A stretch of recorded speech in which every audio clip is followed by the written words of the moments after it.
Today, I'm going to share with you guys my experience dining in Salt Bae's restaurant. Here we go. Nick. Holy $1,200. $1,200. You know, the only reason I went there was because he was paying, right? Yes, you did tell me this, but please let the audience know the story. Oh man, I don't remember exactly, but Nick wanted to make a video on Salt Bae's restaurant, and then he knows that I don't like Salt Bae very much. We're not very good friends, and he's like, "Guga, let's go." And then the first reaction was like, "Sorry, I'll go if you're gonna pay because I don't want to go over there. I'd rather go somewhere else." And he's like, "No, I'm paying." I was like, "Okay, let's Well, go." it's not a question of paying; it's a question of who you're paying. Yeah, that's true. Yeah. I mean, right? But I didn't want to go though. Like I didn't want to go, and then I also had to. You don't want to contribute. Yeah, Yeah. I didn't want to go because I already went. But Oh, you already went before this. yeah, I made a video before. Did you pay? Well, yeah, I had it's my video. I had to do research. Once, not twice. Yeah. Well, the second time. Everybody. No, actually, I didn't. Now that I'm thinking of it, I think this was the first time after I went with the first time and my first time going to Salt Bae ever. It wasn't for a video. It was in LA, and my manager took me to Salt Bae, and it was $7,500 the bill, and I was like, wow. And was it worth it? I don't think I only paid for Salt Bae one time, and I did a burger video there, but it was for the burger. But I never really went there. Like everyone, I mean, never really paid out of my pocket. Everyone else always invited me to go. Oh, got you. Some of the worst burgers ever. So the Salt Bae burger, like a meatloafy texture, and they split it in half and put it on the grill. Don't tell me about that. It's the worst. Horrid. I've roasted a few times. Hey, Chef Brian Tsao here, and I want to shout out Samson Technologies for hooking me up with some amazing gear to help me make my content even better. They hooked us up with these awesome mics, headphones, and a bunch of other gear that's going to make these episodes even better than before. Thank you again, Samson Technologies. 2 people. When I saw that price, I almost had a heart attack. There are 4 of us sitting right here. If we get the gold covered rib cap for 4, it is $1,750. Best cut in the house, I can't lie to you. Is it? It is. So you recommend the rib cap? I do. What time of day did you guys go? Because the dining room looks a little empty. Well, it's daylight. Yeah, I think it was like right when they opened for dinner service, like around 4:30, 5 o'clock, something like that. Okay. Don't remember the exact time. But yeah, but in Miami, it's always empty. It's not very popular. It's never been popular. Mm-hmm. Miami. It's not popular anywhere. It's not. Now it's not anywhere. But gets- this was how long ago is this video? A while back. Yeah, it's a while back. Yeah. And so it was never very popular, the Salt Bae thing. Mm. You know, maybe when it opened, it had a little hype on it. Right. But Yeah, then but after once that clientele's it's go through, that's it. They don't come back. right, exactly. They don't come, right. That type of clientele in specific, they're there for the flex, One time. the one time, but they're not going to go back on the No. And then this waiter over here was super nice, and he was like, as soon as we came in, he was very nice to us. So the problem is never the staff. It's, you know, It's the man, the big guy. Just saying that because I'm paying. He's not that big. I would not say it any other way. Right after that, the drinks arrived. Nick ordered a mezcal. That thing was on fire, and they serve it to you with a paper straw. You got a little bit of fire and everything. Nick. It's on fire. Is that a paper straw? It's a paper straw with a fire. Dangerous with I like fire. to live on the edge, Angel. A few minutes after, the $2,000 steak arrived, and it was not what we expected. For $2,000, I gotta say, I thought it would be. Dry age? No. Not even dry age. No, not at all. No, not So at just a strip, maybe a prime strip covered in gold leaf. This is Correct. basically nightclub bottle service. That's all it is. Right.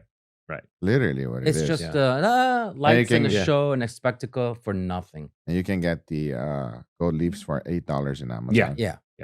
I did a video recently where I was covering some braised short rib in gold leaf, but you know, it was kind of a joke, a parody of Salt Bae. And yeah, it was only, I think now it's $12. Oh. Yeah. It's Oh. really But gone up. You could charge $1,200. Yeah. way bigger. Right after, the tomahawk arrived. Now, Oof. So looking at that, fucking burnt Mhm, on the side. That, mhm. well, that's just a sign of high heat, fast cooking. Right. Like it's And also, they didn't let the steak rest. nope. Did anyone recognize you guys when you went there? Yeah. They did. So they knew. They got the meat guy there, the steak guy there. That waiter wanted to take a picture with us after, and he was really nice and everything.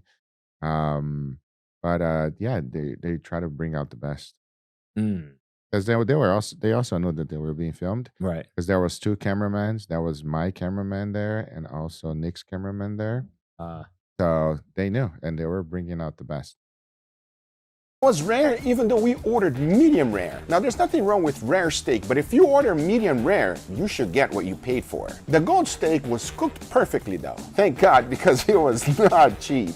Now the funny thing was, as soon as I tried, everyone, including the managers, the waiter, the chef, were all waiting for my reaction, so the pressure was on. But I gave them none. I will say this, is it the best steak I've ever had? So, Not even close. so you ate it, but just didn't show a reaction. No, because they were all behind the camera looking at me straight up, like with a serious face. And this happened quite often when I get recognized. So that's why I no longer bring big cameras. Mhm. I have a little Osmo Pocket, and I have like very small. So I try not to get recognized. I always try to wear a hat, Mhm. and then obviously when I sit down, then Try I not take to it get off. recognized with that face. The problem is always the voice and the bald head. The bald head, it gives it away. I know. But yeah, they were all behind me. Not behind me, sorry, in front of me, and is looking straight up, like this. I'm like, I ain't saying nothing. No Overall, accountable here- participation. Here's what I thought about Salt Bae's restaurant. Is the restaurant beautiful? Yes, it is. Was the service good? No, it's actually amazing. One of the nicest and friendliest servers I've ever met. Oh, look, That, I'll give I it even 10 said out of it. 10. Now the biggest question is, was this worth it? Well, instead of talking about it, let me show you. It's my turn. Okay, before we get to your turn. Yes. So, yeah, you said the service was great. Obviously, the food not so great. Not worth the whatever $7,000 bill. No, this one wasn't $7,000. It was when Oh. I went with my manager for the first Oh, time. it was He seven- wanted and- to take it to me in LA. But that was just the two of you? You No, and it your was man- 4 people. Oh, 4 people. Four I mean, not that that makes it that much better. Yeah, but- yeah. 4 people for $7,000. And you said there was with this trip, there was Nick's camera guy and your camera guy. You two, obviously. So that's 4 people. What did the bill come out to? I didn't ask to look at it. Oh, you didn't? No. It's like, Nick, take care of Like, it, Nick. you go like this. Yeah, Nick, you're good. Love you, bro. These are the steaks I'm going to be using for today's cook. They do not cost $2,000 each. They are 1.5 inches thick, they have great marbling on them, and to be specific, an Australian Wagyu marbling score 7. Frenchy, Like one of this. those steaks. What are you charging? Approximately. Let's also, I want you to give me the higher price of what you would charge.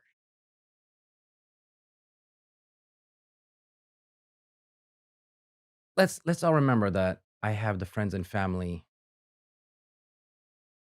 Mhm. discount. From Pat LaFrida, shout out. So I can get away with like 70 to 80.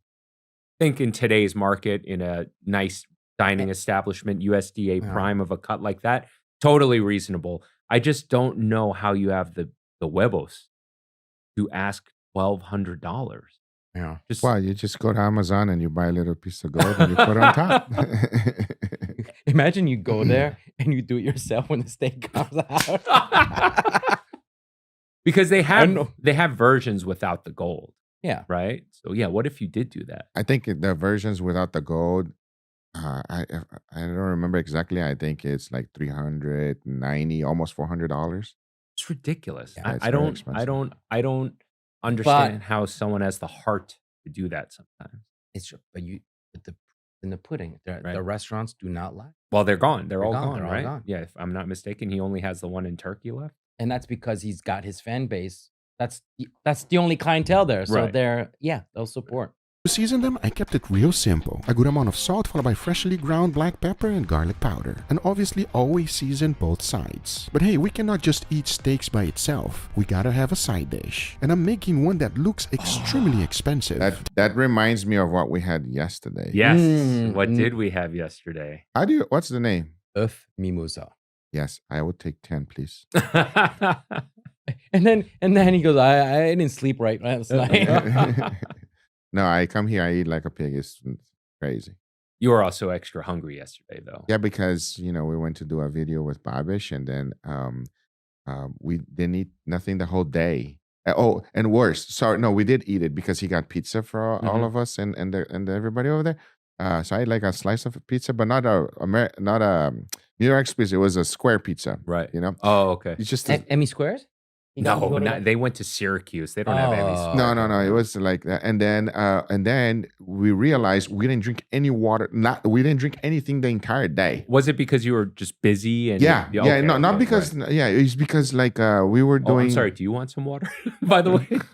Yeah, can I have some water, Brian? No, I'm kidding, Brian. I'm fine.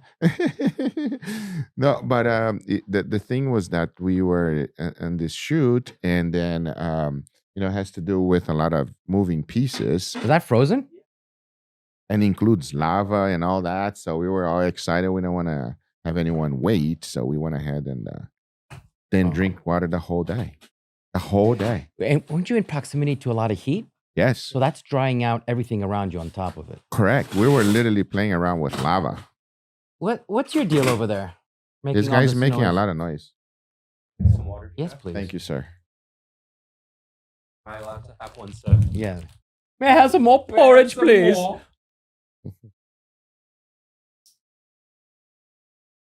Why did you look at me while you sucked on that? The hell was that? Make you feel weird. Oh, that did make me feel weird. All right. Oh, Take a look. And to make it, it's super easy, and here's how. Everything starts off by boiling some eggs. To be specific, 14 minutes. This will give me a hard-boiled egg, which is exactly what I'm looking for. Once the time was up, I immediately took it out of the water and put it in an ice bath. However, first we gotta separate the egg whites from the yolk. There's a hard way to do it and an easy one. If you use a spoon, it's just a nightmare. The best way is to squeeze it and pull it out just Frenchy. Well, I'll show you a different way. You just roll the knife on it. Yeah, now I know. Oh. I've upgraded. Okay. This was How 6 years ago. Oh, okay. So, Yes. Pandemic mask. I should have figured that out. Right. Yeah. Okie dokie. We've spoken before and you've mentioned your side dishes are basically things you just want to make for yourself. Yes. So this is one of those things you're just like, I like deviled eggs. How can I make it better? How can I make it fancy? Because I want a Salt Bae fancy, so how can I make it fancy? So you decided to deep fry the eggs. And shout out to my good friend Sonny. That dude can cook for the inspiration on this one here. So he did something similar, but not exactly. And I was like, okay, I like this idea. I never had it. And that's how it came out. I wanted to eat it. So yeah. like this. As you can see, in the end, it is super easy to separate. Now to make the filling. Into a food processor, I threw in all of the egg yolks, followed by mayo, sour cream, Dijon mustard, a little bit of sriracha, and finished it off with salt, followed by freshly ground black pepper. Chef Paul Frenchy Denamio. Nothing wrong with There's that. nothing bad there, right? Nothing wrong we with concur. We concur. This was also one of the first videos that I reacted to of you early. And I didn't do this one with you. I did it. I don't remember who I did it with. But yeah, this was maybe the second or third video I reacted way back in the You day. shouldn't remember who you did it with. Didn't Covered everything up and blend everything together. For presentation purposes, I'm putting it in a piping bag. Now the next step is to get the egg whites fully breaded. First into the flour and remove all of the excess, followed by the egg wash, and finish it off with panko breadcrumbs. So I went ahead and did all of them. The only thing left is to go ahead and deep fry it. I kept the temperature at 350 degrees Fahrenheit. Went ahead and fried them up until every single one of them was nicely golden brown. Is that the same induction burner? Yeah. It's the same one, right? I have 10 of them. Oh, okay. They break, especially when we're deep frying anything. the oil over, goes over it, Yeah. and then it goes inside of the mechanics. The yeah, the mechanics. electronics and stuff like that. So then they get bad. I just throw it away and I replaced it. Oh, So okay. it looks- With the same one though. yeah, I don't think they even sell them anymore. Uh-huh. So when I bought it, I bought 10 of them because they're really small. You've been there, right? Right. So, Yep. so they're really not small, thin. Yeah. So you could barely see it, and Right. then but they Take a break. look.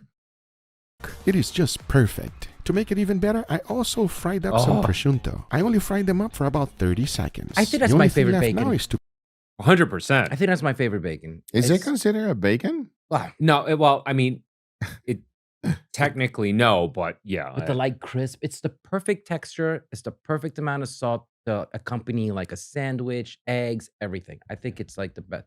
For me, it's the best and bacon. if you fry it up, it holds up for a while Yes. too. So you can Tastes crispy. Yeah, it stays crispy. So my wife, she likes to get pancetta or prosciutto, chop it up and pan fry it until Right. super crispy, and just keeps it in a container. And for dinner time, she just takes Oh, some and pours so it on good. top of rice. Yeah. Yeah. So good. put it all together. So first, I added the filling into the eggs, followed by pieces of prosciutto right on top. For some coloring and flavor, I added some chives. But hey, we are trying to make this look expensive. Okay, so a little pause it bit- right there.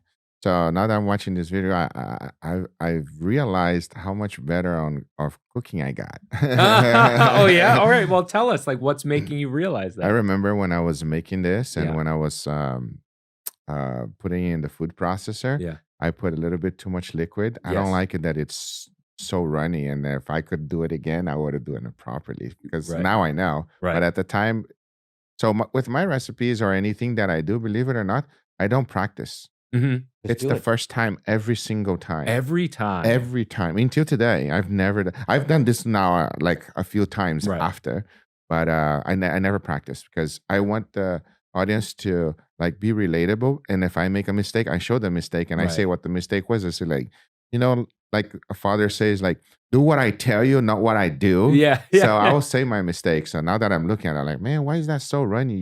Right. You idiot. Why did you do it like that? But now I know. It's So I'm definitely always learning. because you could see your intent was to use a star tip and have Yes. that texture to it. Like Frenchies. like Frenchies. Yeah. Yeah. But you live and you learn.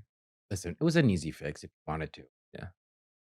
of gold dust right on top. The gold dust Oh. costs nothing. Adding this much is less than a penny. But hey, in the end, I was left with this. The most beautiful and elegant side dish I've made so far. The big question is, does it taste better than it looks? Well, we're about to find out real shortly. Because remember, we still gotta cook those beautiful steaks. But not only that, we need to use this gold leaf. Exactly what Idiot. Finest, most exquisite. So stupid. And it adds nothing. It adds nothing. It adds It nothing. literally just goes through you. Yeah, you- It's coming out You your can't ass. even digest. Yeah. It's coming out your ass. Yeah. So what's the point? Salt Bae uses on his restaurant. As you can see, it's almost 24 karat. It is $8.69. See? We will be wrapping one steak completely with it. And we're gonna find out if this is really worth it or not. Because we're gonna I be will having say one this as a though. I will say this though. Mm. Hmm. It is a pain in the butt to do. Yes. If you ever messed around with Yeah. that, Yeah. it's not easy to do it. Yeah. No, I used to do it every day because at Le Cirque, the original Le Cirque, one of the desserts was the Chrysler building, Oh, Which- and you had to. and we had to decorate Oh, it. With no, but no. it was gorgeous, and Yeah. and in that situation, it was purposeful. It was because it Mm. looks like the building. Mm, It was. yeah, it's Tro. not good. And our second steak completely filled But we up didn't with charge. gold But we leaf. didn't charge. You didn't charge $1,200. $1,200. Right. Yes. Okay. I'm glad you brought that up. If Salt Bae did that steak and you said $70, $80. Using the well, gold was not a reason to raise the price on that particular to that dessert. It was level. just Right. part of the look of that dessert. Right. Right. It wasn't the pricing of the dessert. Right. Right. So if Salt Bae wanted to do a steak that distinguished himself from everybody else, he charged, let's say, $95, right, for Yeah. that same steak and covered in gold leaf. Okay, like it's still stupid. It's still a gimmick, but he's not ripping people off to an extreme extent. But $1,200 is Is ripping people. Yeah. Sorry. fuck you. Because now that I Back have to you. everything ready, Back the to only you. thing left to do is to go ahead and grill them. I'll first be putting a nice beautiful sear, then cooking them in indirect heat until I reach an internal temperature of 135 degrees Fahrenheit. And This is still I'll your old house. Yeah, Wow. this is very old video. Yeah. I love how you pick up on this. I think you spend too much time overanalyzing Guga's whereabouts. Like, you know, No, just it's focus just- on the steak, please. It's yeah, I do have ADHD, but what are you gonna do about it? using my wireless thermometers. Squirrel. So now I say it is enough talking and it is time to grill these beautiful steaks. Okay, So you can let's pause do it right there. Mm. See, this will never happen nowadays on the videos. That I don't know if you noticed. Mm. I was wearing a red shirt. You Oh, didn't even no, notice. I didn't like, I notice. just say I like. Yeah. You know, we always get better on videos, and I'm watching. I'm going like, oh, so many mistakes on this video, and most people would never know, right? Right. But it's certain things that we try to adjust and try to make it better. Mhm. So when I Don't put worry. my arm up and it showed the actual shirt, I was like, why was I wearing a red shirt instead of a black shirt? Guga, nobody's. Nobody would everybody- never No, know. I didn't Nobody- notice. Everybody's looking at those hands. That's it. Guga, can you show the audience your hands live The right magic now? hands. Yeah, the magic hand. Those are the hands. Don't forget, when Frenchy first reacted to you, he only heard your voice and And my saw your hands. There you go. And then when he saw the end of the video, you remember that, Yeah. right? He goes, "Is that him? I love him." I remember it.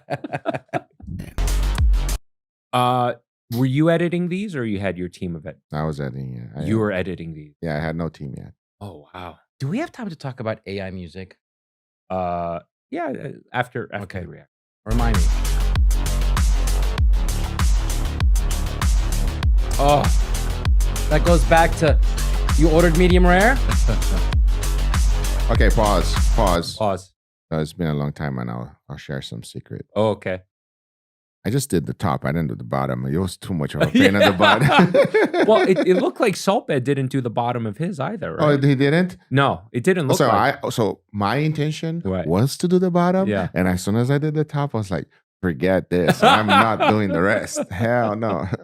And I was really upset because can you see it? The little crevices? Yeah. It was supposed to be all the way wrapped. Yeah. And I was like, I couldn't get it to stick. It was so hard. And I was like, oh, done with this.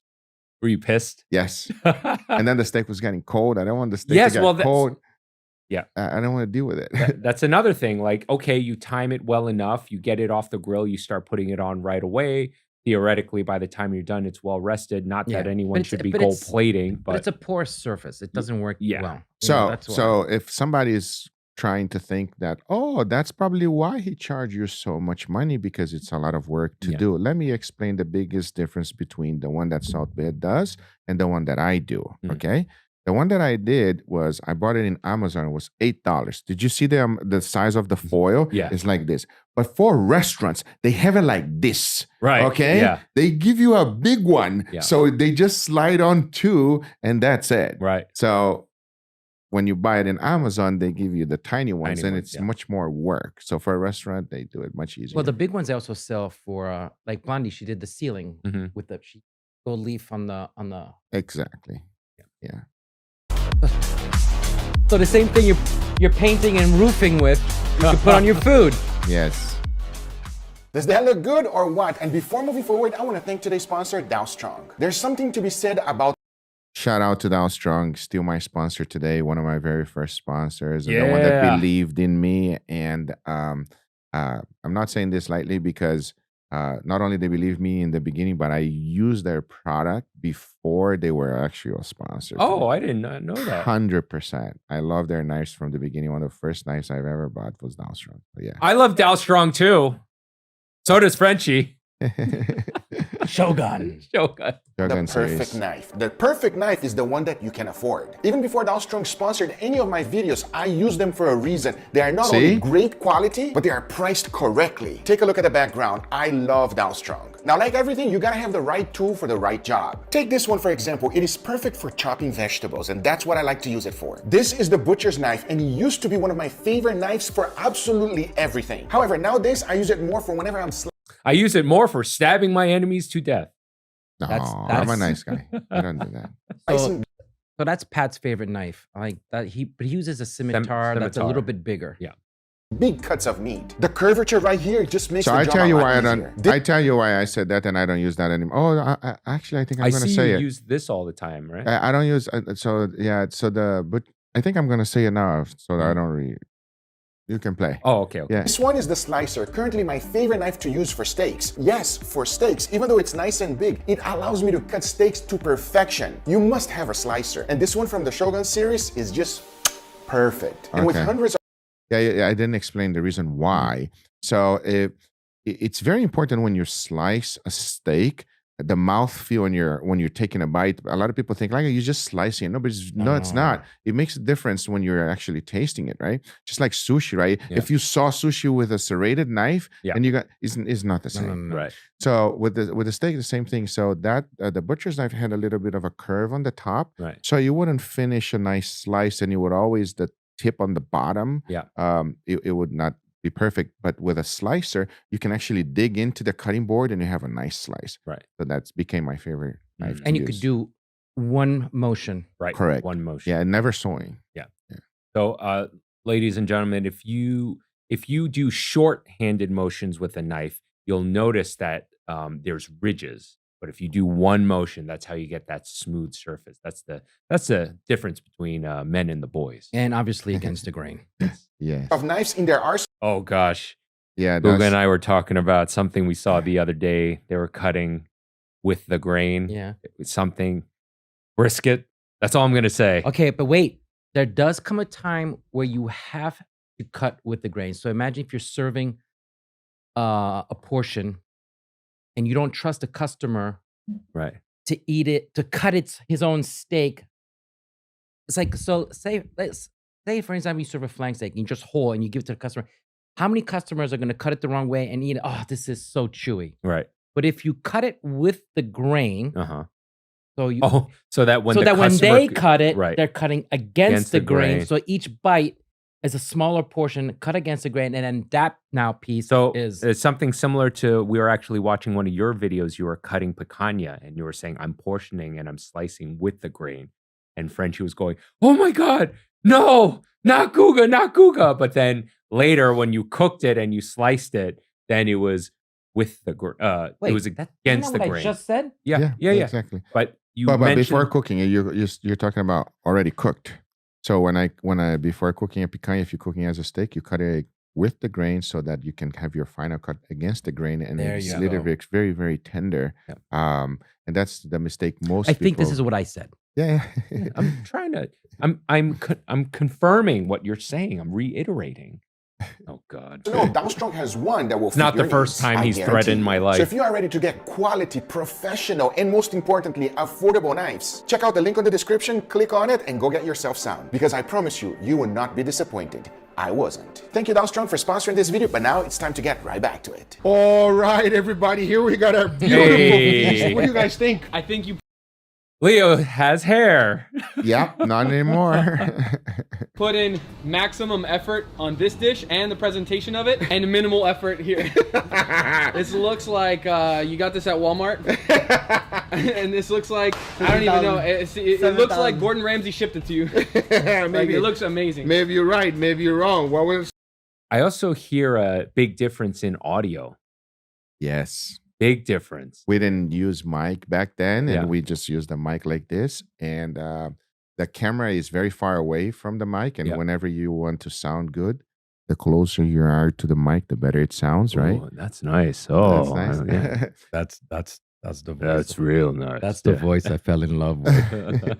What did he say? So we didn't use any lavalier. Now we do. Now we do Yeah. it from the videos, and it's a huge difference. Again, You live and you learn. Yep. Yeah. Yep. Let's find out which one tastes better. It's all about the taste. Yeah, it's about nothing else. All right. Starting here. Taste. No, we're gonna start with this one from Walmart. Yeah. All right. Yeah. And then, did you guys see the salad dish? It looks so good. I wanna frame it and put it in my house. Big shout out to Sonny. That dude can cook. Oh, This you shouted is right right to here. him. Yeah. I'm so I'm waiting happy for I you here, did that. Sonny, so we can make. I wasn't sure. I always try to give everybody, the recognition they need. And yeah, good friend of mine, great guy, real chef, professional, great ideas. Love him. a video together. All right, enough talking. Are you guys ready? I'm very ready. All right, let's go right here. Please, dig in, Leo. Walmart steaks it is. Oh, Walmart, yes. Now, we got a very simple presentation here. Doesn't look like Walmart when You know- you look at it close. You know, It doesn't look like I was Walmart. gonna say this Walmart Shout out, steak pretty Angel. damn tender. I'm not gonna lie, guys. Let me know how it tastes, yeah? I hope I don't eat my words. All right, well, let's find out right now. Cheers, everybody. Cheers. Oh, Oh, that one. Good old control Guga Wagyu steak. Never gets fails old. to make me happy. It doesn't get old. It Never. doesn't get old. That Walmart steak is real good, everybody. that's not Walmart. Doesn't That's Walmart not sell Walmart right Wagyu there. now? What do you Nah, Oh, I'm no? just playing along with what he says. That's not Walmart. No. I know that, but Oh. doesn't Walmart actually sell Wagyu now? I Some think they Walmarts? did for a Yeah. little bit, and then I no one don't bought think anymore. I don't think anymore. I think also Costco did for a little bit. I don't think Costco sells it anymore. Oh, that's why I went through. Sorry, Blondie. Okay.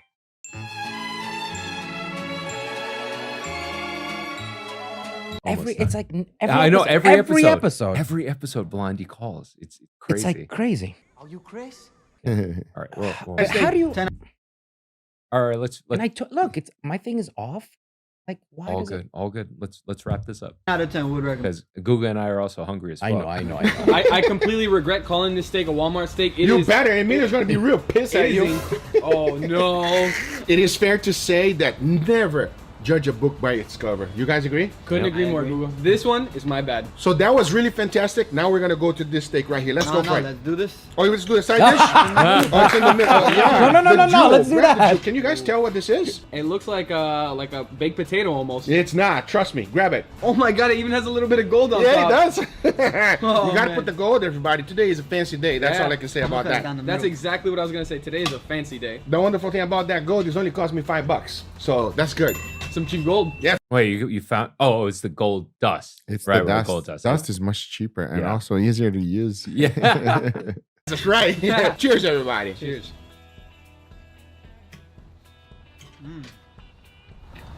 Oh. Mm, Wow. Deviled Wow. eggs. Wow. How did the frying the egg whites affect the texture? Not much. Not much. At all. No, Oh, no, no. really? It just got really crispy because of the breadcrumbs. Right. But you never had they have a Chinese egg where you actually they call it dragon eggs. You Mhm. ever had dragon eggs? Tell me more. I'm pretty you sure. you boiled a regular egg. Yeah. And then you fried it after. Mhm. It blisters the egg whites, and then you use any sauce you want, usually a spicy sauce, and then you Okay. finish it off with sesame seeds. They call it dragon eggs, Okay. and it's like an Asian restaurant, Chinese restaurant actually. Yeah. No, It's phenomenal. So it doesn't change the texture at all. It just blister up a little bit, but Yeah. because of the breadcrumbs, you fry it so quickly, it just become crispy, like a crispy crust. nice. The Jose Andre when he does deep fried the egg. Oh yeah. I know. I saw that recently actually on right? a short. Yep. Or Triple- a soft poached egg Yes. and then fry that. Try that. Mhm. Yep. Wow, everybody. That is amazing. Super delicious. The flavors just pop right out at you. The first thing that hits me, the crunchiness of the actual skin, and now that I bite it, I can taste that it's an egg. Yeah, of course. Yeah. I have And- deviled egg, by the yeah. way. Here's the deal. Usually when you have deviled egg, By the it's way, I just just one wanna point texture. out that And by Google deep ate the frying whole portion. crust of the egg, it makes it nice and crunchy, and then a little bit of that prosciutto. It's not bacon, by the way. On the top is just perfect. Fancy. It's a very, very nice egg. You guys ready for the real deal? Let's do it. Let's go for the real deal. I thought this was gonna be a bad steak. I thought this was gonna be an amazing steak, which does look like an amazing steak. But now I'm worried. All right, let's give this a try and let you guys know. Cheers. Cheers. That's good. Oh man. I gotta say, it's a nice steak. It's very delicious. It's good, but it's like the same. It's the same as You know, Yes, exactly. I'm with Angel on Good this. job. You know, Yes. this one is presented a lot more beautifully, has gold on it, but I can't taste the difference. This is like when you eat with your eyes. What did I say, everybody? You see, you heard it from them, not from me. That's the results. The gold does absolutely, Nothing, not at all. Nothing. It makes 0% difference. but what does makes a difference is that now you guys owe me $2,500 for the meal payout. Angel, do dishes. Angel. Oh, perfect way to end the video. Another trip down memory lane with you, Guga. Yeah, I know. Yes. These are some you know, we with with us that we are actually documenting our lives. Mhm. It brings back a lot of memories to see old videos like this Yeah. and how far I've come from nowadays. Yep. So yeah, it makes me almost like tear up a little bit inside. I can see it. I Yeah, can it's see a it. lot Yeah. of it's a lot of good memories, Yeah. man. And I'm able to document my entire life, so I can go back like 10 years ago and see what I was doing 10 years ago. It's Yep, it's yep. phenomenal. That's why I like to get the behind the scenes with you when you come onto the show now. But yeah, another amazing episode. Let's get into why fish tastes better in restaurants. This is from the Fallow Restaurant YouTube page. They do some cool content, and let's check it out, shall we? Why fish tastes better in restaurants. Temperature. This is a temperature guide I learned whilst working in a 2 Michelin Well, star right off restaurant. the bat, restaurants are getting premier products. Yeah. Yes. Okay. Yeah. And the better the quality of the restaurant, the better quality of the fish, obviously, because they can spend more money. Right. Right. Unless you're going to the fishmonger and you're picking it out yourself and you know what you're doing. Right. You're Like, getting pretty I- shitty stuff. I don't think I've ever bought a piece of fish at a supermarket. Yeah. In my entire life. Yeah. Ever. You can get pretty decent fish at the Chinese supermarket because fish is such a common part of The rollover Chinese- is much bigger. Exactly. So the rollover is what Frenchy's referring to, right? Like the product renews so much more often. However, unfortunately, typically at a Chinese supermarket, they don't have the typical American cuts like a cod. They don't have the or- pretty cuts. Yeah, they don't have the pretty stuff. A lot of it is bone-in fish, which most Western people are not into. You're Listen, not going to get fillets. the whole world likes Yeah. bone-in fish. Yeah. It's Americans don't. I don't want a bone. Yeah, well, They'll send back a fish because it has a bone in it. Right, I'm like, right. ugh. I would say the best fish you're going to get at a quote Well, unquote that's a Saint Pierre. common. Which one? The one all the way to the left. Oh, I don't yeah? know the word in English, Oh. but that's where Saint Peter picked it out of the water. So his 2 fingerprints. Oh, Saint Pierre. Saint Peter. St. Peter. Gotcha. What was I saying? Fuck. I don't remember anymore. All right. What we're going to do is just talk you through all these different. Well, let's talk about that. That looks like mackerel, Hmm? right? Very oily fish, but it's like a steak.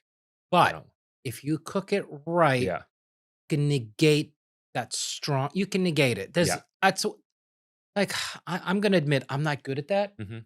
because I just don't like Right. it, right. I love mackerel. It's very, very popular in Korea. But a good chefs will know how to negate, compensate, and Right. He'll know how to pair the dish with things that are going to tone down that fishiness. The oilier, the more oil content fish has, typically the smellier it'll be. So think about a cod fillet versus a salmon fillet, right? You like when you touch a piece of salmon, it literally feels more oily.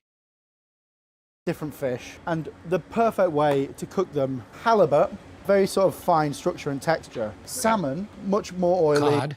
Yeah, halibut, which is it's like in the flounder family. It's that flat fish, right? That one side is one side of the fish is white, and the top is usually whatever stone colored or gray or whatever. Well, the fish is born this way, and then the eye moves around, and then it adult it Mhm. goes flat. Yeah, and then the So both. sometimes you'll see that the eye hasn't traveled all the way. Yeah, I've never seen that. Oh, no? But I'm sure it happens. Halibut is a very low activity fish, thus it won't be as oily. Much more neutral in flavor, but very meaty, which it makes it nice. That's salmon there. Cod, that looks like turbot to me, which is another Yeah. very similar to halibut. So the lower activity, the fish, the what? Yeah, just in French, it's turbot. Oh, turbot. It just sounds pretentious, but it sounds normal. Like you're going turbo. I was like, rum rum turbo. The lower activity fish is generally lighter in flesh color, more delicate in texture and flavor, whereas high activity fish will typically have a much firmer texture, like swordfish, tuna, when you cook tuna, right? It's very firm. What's another one? Mahi is a super Swordfish. hot. Yeah. So much Did more you see dense. swordfish already? Cod, yeah, I did. Oh. I did. Oh, I remember what I was going to say about earlier that I forgot.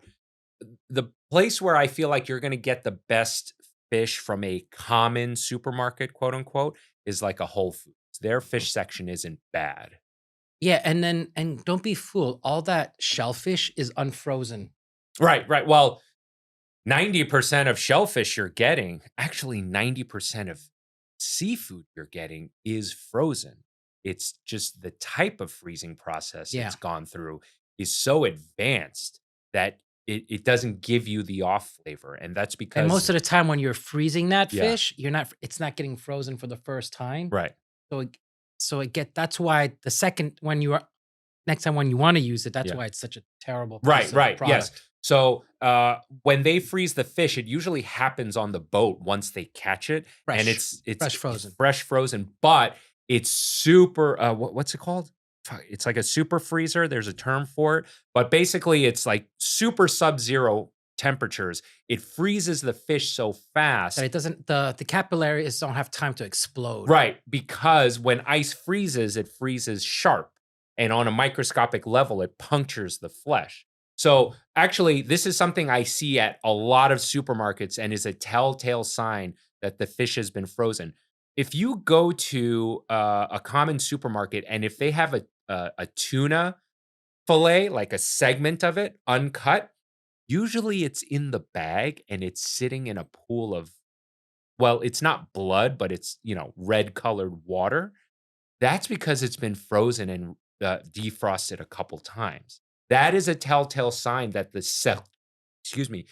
cells have all ruptured. That was gross. Yeah, I know. It sounded like I was gargling on some cum or something like that. Anyway, that's a telltale sign the flesh has ruptured and it's spewing liquid. And when you cook that, it's going to be grainy as fuck. Cod, hearty, flaky, turbot, even heartier, even flakier, mackerel, super oily fish, lots of fat in there, fish on the bone. My personal favorite, which is also a white fish, John Dory. So And again, halibut. don't forget John Dory. John Dory. That's what John it is. Dory. Oh, I remember Yeah, there was yeah, a yeah, restaurant yeah. called John Dory. Yeah, I've never tried John Dory before, but we learned about it in culinary. It's in Brittany, I used to eat it a lot. In the UK, we get a lot of halibut, but it's mainly farmed for sustainability reasons. I'd say it's the most delicate whitefish you can possibly get. Interesting, very dense structure. So whereas you've got a cod or something, you've got these really, really large flakes. This is much, much more compact, and you can taste that when you eat the fish. When cooked properly, halibut I would rival against any other fish. A little bit tricky for me to learn when I was on the fish section. When cooked Just properly. how to get that level right. Essentially, one thing that I worked out was the importance of resting and the delicate balance between And it's getting dry. too much colour. Yep. Because when you dry the flesh of any protein, You get a whether it nice be- sear. Yeah, beef, Anything. pork, Everything. chicken, Everything. If you pat it dry, you will get a much better crust, way better crust. And it's as sacrificing simply the as cuisson of the fish. simple as What I've done there dabbing is with just dried the paper skin, towel. just lightly salting it as well. And then I've got a nice hot plancha. Now this can also be done with a good hot pan. A plancha is just a nice like long sheet of metal, which we often use in professional kitchens to get a nice colour, but you can also use a pan. Lay it away from you. And then all I do with my halibut is just literally put a flat on there. One flat is going to ensure contact with that plancha all the way through. You can use a tiny little weight, you could use a small pan. This is a proper sort of game between getting a roast on the fish, because roast halibut tastes delicious, without sacrificing the important cuisson. We get people who come into the restaurant. Cuisson. What's cuisson mean? Cooking. Oh. Ah, but he used the French word. Yeah. I like it. You like this, right? Yeah. Yeah. And they It's regularly would order. It's like when you see people who have gone through the brigades and Yeah. everything like that, and all the terms it's French. Yeah. It's the same in like a lot of the military terms are Right. French. Everybody Uh-huh. just doesn't know that. Right. All right. Fish, they have a preference on how they want it cooked. I think that's perfect. I think that's much better. Some people, as soon as they see, well, slightly older generationally, as soon as you see little bit of anything translucent or anything that's really ultra soft in the mouth, they get freaked out. they just assume that it's raw. That is, for me, like with all the oils and all the goodness inside that fish, that's the best way to have it. So topping up the oil as that fish cooks, this is a medium heat, so it's not too high. I'm not trying to cook it like I would a steak. And this is I remember when kitchens, and this is gonna sound stupid, but like when they discovered paint scrapers. Because I remember everything was spatulas. Right. Like you never saw a paint scraper in the kitchen. Yeah. And then someone had, someone had the great idea of like, and this is a and sick it tool. instantly took off. Like it went everywhere. I mean, especially in pastry. And then the different sizes and and just imagine a diner. Like they used to do that with spatulas. Right. But now you can have those big paint scrapers. You could just 3.5 minutes. The fish is only Sorry, gonna be I cooking digress. for about 4.5 minutes total. Peel that away, and you've got Look at that. awesome, Beautiful. light golden crust on top of your halibut. I touched it. Cooking it. no words with touching it. He's disinfecting it with the heat. Yeah. Boom, instantaneously. Right. So remember, at least here in New York, you have to wear gloves with ready to eat food, meaning something that's basic. Like you can't take a piece of lettuce for a salad with your bare hands, but with fish, which is still being cooked, you absolutely can. On the other side, just to remove the rawness. So I'm going to probe this fish, and just added some more salt and pepper to finish it. But I know that this fish is going to be 32 degrees. But what you have to consider is, especially in a restaurant, that fish is going to sit on the pass for 2 minutes, and then it's going to go to a customer through a dining room. So he's taking into account the time. So the server did a pickup. Boom. In his mind, when all is taken into account. Yeah. Sitting, and that's why you hear chefs yelling because it needs to get picked up now. Right. Because it's going to be time it to get it to the customer at the right temperature. Now, I want you guys to pay attention to how interested Frenchy is and happy Frenchy is right now. And he is reacting to someone who is British. And there have been many times where Frenchy and I have joked that the Brits can't cook and their food sucks. Yes, but this is all It's a fucking joke. It's a fucking joke, guys. Chill out. I remember when the early days of the channel when you were on and we were just joking like, the Brits can't cook. All their food sucks. It's a fucking joke. And it does. The amount all their food does suck though. and throw in the Irish and the Welsh and the Scots. Oh my God, it's all terrible. They're going to take an Instagram photo. Anything off the European continent that's floating sucks. Sucks. Whatever. You know what? Forget everything I just said. We're serious. We're being for real. And look. And then they will be eating it all the Michelin starred restaurants in England and are all French. Literally, I'm just going to leave this fish here in a warm place, and we'll probe it again in a minute and a half, and you'll see that it's perfectly 41 degrees. We'll give it a tiny little flash, put a bit of lemon juice on it, send it, 41 degrees, perfect temperature for fish. I think it's Marco who says that meat cookery is really straightforward, but a second can be a lifetime when you're talking about fish cookery. And that just shows you have to anticipate the time that the heat is going to travel through that fish. Final probe, 41.4, 40, 40.2 between there. Look at the consistency of this. That's exactly what you want. You know, it's an ultra fine texture. And taking it any further, halibut than 41 degrees, 42 degrees is actually criminal. So good. So that is an amazing chef right there. The amount of detail that went into the one component of a dish. The amount of There's nothing else. It was just a protein. This whole clip was just the protein. Just a protein. And the amount of things that's going through his mind, the timing and everything. Yeah, but that becomes second nature. You don't I don't even remember all that stuff. It's just instinctual. Right. But remember, the fact that we can point it out now is like, oh yeah, that's right. But most of our audience, Frenchy, are not professional. They don't understand the level of detail that goes into this because it's second nature for us. We don't take the time to explain it. So that's why I love these types of videos, because it makes me remember how fucking awesome we are. We're awesome. We're I'm awesome, a buddy. little more awesome. Oh, that's okay. That's Yes, okay. yes, you're more awesome. It's okay. It's okay. It's It's okay. So that's one component of a dish. So imagine you have 5, 6 components on one dish going at the same time, but then you have 5, 6 dishes going to one table. That chaos, the controlled chaos. That's why I fucking love this industry. It's awesome. Speaking to the mic. Cutting out. I would say that if ever there's been a fish that more hate crimes have been committed against, it's a salmon. Traditionally cooked with the skin on, which is actually a delicious way to cook it. Salmon skin gets super crispy. But I feel like too much emphasis goes into getting the skin crispy and not enough emphasis goes into how is my salmon actually Wait, is that a cooked counter and- right there? Yeah.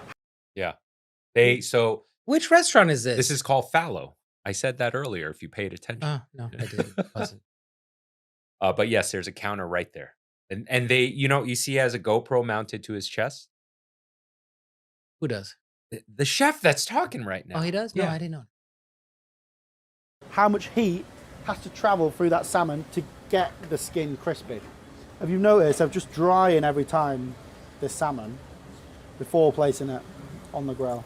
Remove the surface layer of moisture from the fish before you add it onto your plancha. It's just an extra layer of defense of that fish sticking onto the plancha and you ruining your lovely dinner. So let the oil heat up slightly before you let your salmon onto there.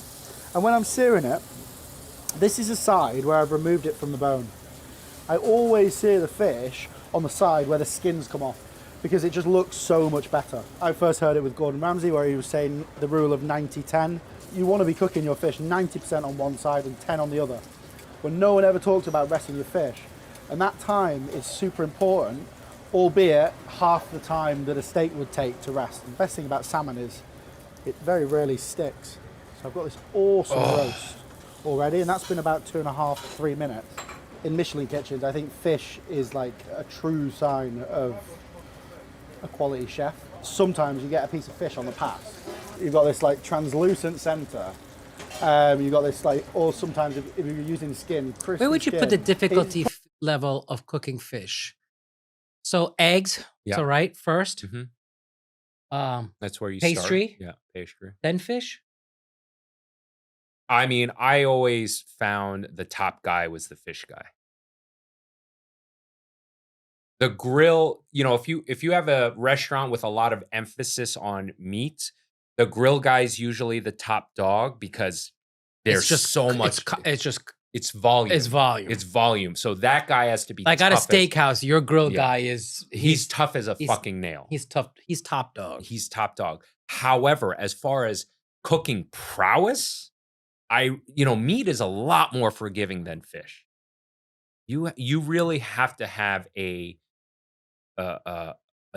deeper understanding of your timing with fish, in my opinion. probably the most joyous thing to see as a chef. It's also probably the best thing to prep. If you look at the way that the heat has dissipated through the fish so far, you can see that it's basically cooked almost a third of the way through. So, I'm going to turn it over now. To use our sort of chef's instinct to see this line slowly dissipate. And everything that he's doing and explaining to you is happening when he's doing this at service is happening in 4 or 5 minutes time. So he's taking 10, 15 minutes to explain this to you, but it's really like, because he's cooking 5 or 6 at the same time. Well, this is editing. Yeah. Right? Disappear. So we're on 32 degrees after about 6 minutes on the plancha. Look at So that. just have a look at that fish now. Rest him for about a minute and a half. Just hit 40. And I'm just going to whack it. So you until saw that. 300 It was just in resting, Yeah. it went up 9 to 10 degrees. Come on. heated oven for That's 1 minute. That's so Okay, so we've got 44, 45, 46 now. But just bear in mind, you've got one thin side versus one fat side. So it's important to probe both sides. Yeah, it's on 44. and that's So that why is perfect. medium on when fish are not consistent Yeah. is the best. Large That. flakes of translucent. Oh, salmon. so good. Absolutely Yes. perfect. Perfect. So I think we're going to get a lot of comments saying that that's Yeah. raw. Yep. For No. me, The important thing is with salmon, first of all, sashimi grade doesn't actually mean anything. It's complete fake terminology. Often means that it's frozen or it's incredibly fresh. This is incredibly fresh salmon. It can be eaten raw, absolutely fine. This, for me, is the perfect consistency because it's really nicely seared on the outside, so you get the crust, but it's very gentle and soft because it's a naturally oily fish. This is how I like to eat my salmon. This is how I would have it and ask for it in a restaurant. Yeah. Definitely the most eaten. Yes. So for any of you who's watching this and says, I'll never eat that, that's raw, your palate sucks. Yeah. Yeah. Yeah, that's it. Fish in the UK. Cod. Obviously, we use a cod head at fallow, so we never really actually put cod on the menu, apart from the heads. It is one of my favourite fish. Characteristics are very different to the other fish. They must do a fish head stew. Yeah. Yeah. Yeah. Which, fish head stew. I mean, that's something that's very common in Chinese cuisine. It's one of my favorite soups ever. Used so far. It's probably more similar to a halibut for sure because of the sort of oil content, natural oil content. But the flakes are much larger and it can take a lot more heat. You should get your oil nice and hot, dry off your cod fillet, and lay it face down. Tiny little bit of weight on there. She's a little flat, nice and delicate. This is a tiny bit of butter emulsion, but you could just use a knob of butter or some lemon juice. Ideally, you want to get a really nice even cuisson through the whole fish. And a gentle way to do it is just lightly to do cod in the oven. Having said that, it's really important to not skip this stage and get a perfect crust. It's been on there now for about a minute and a half. Move it. I'm not going to look at the color yet. So our ovens are so intense that we just put that on a skillet and put it in the oven. I was just about to say. So, and then we pull it out and then we turn it over and it's resting. Yeah. Yeah. So we eliminate labor. Yeah. We eliminate all this, all the cleaning problems, and it's just. Yeah, so start on a skillet on the stove top, right? And at a high heat and pop it into the oven and flip, let it sit for like a half a minute to a minute and ready, right? Done. Yeah. I know it's going to be nice. And by moving it to 2 to 3 different places, you're bound to get a really perfect crust over the whole fish. The temperature is not raging hot. There is a balance. If you put your fish on a cold plancha, it will stick like shit to a blanket. What you want to do is maintain a good heat without it being too intense because it'll over caramelize the fish. And this is what we're looking for. Beautiful golden crust. Beautiful. Don't be afraid with a cod. You're not getting that with cooking with Jack. Totally different to a halibut. What you're looking for is to develop that crust and that flavor because the large flakes of meat can hold up to a bit more temperature. Take the rawness off the bottom and then into the oven. I pull that off the plancha roughly about 27 degrees. So in the butter. Yeah, baby. Yeah.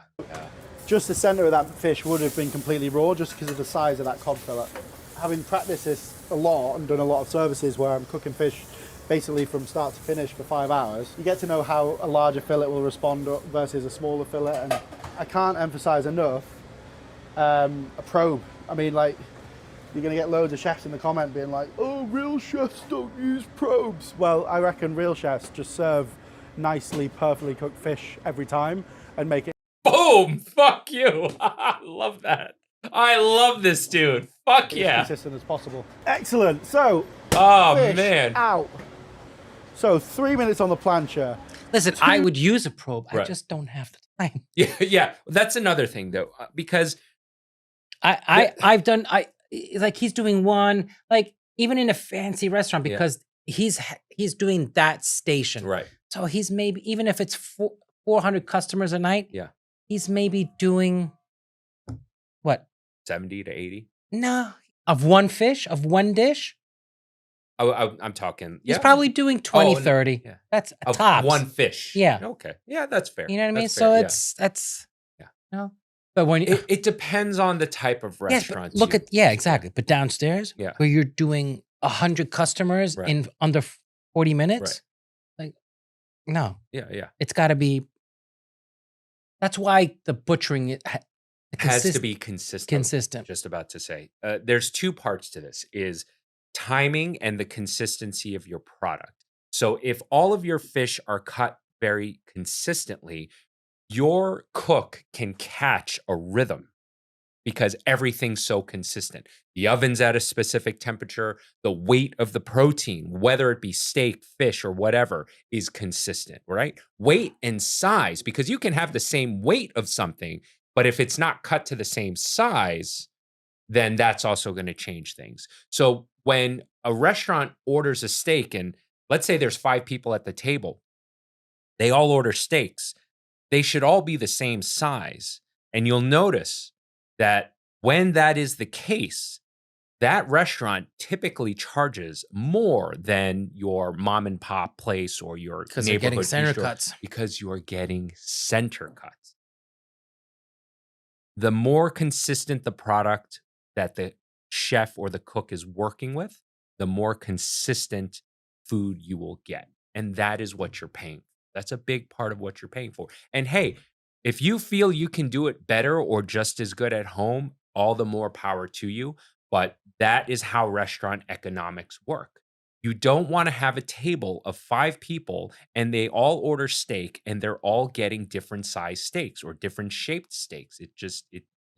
I guarantee every single one of you would comment about it, 2 minutes in our oven, and what I'm just going to do now is baste this like insanely delicious fish butter, roast fish cod butter, all over our fish and let it rest for approximately 2 to 3 minutes.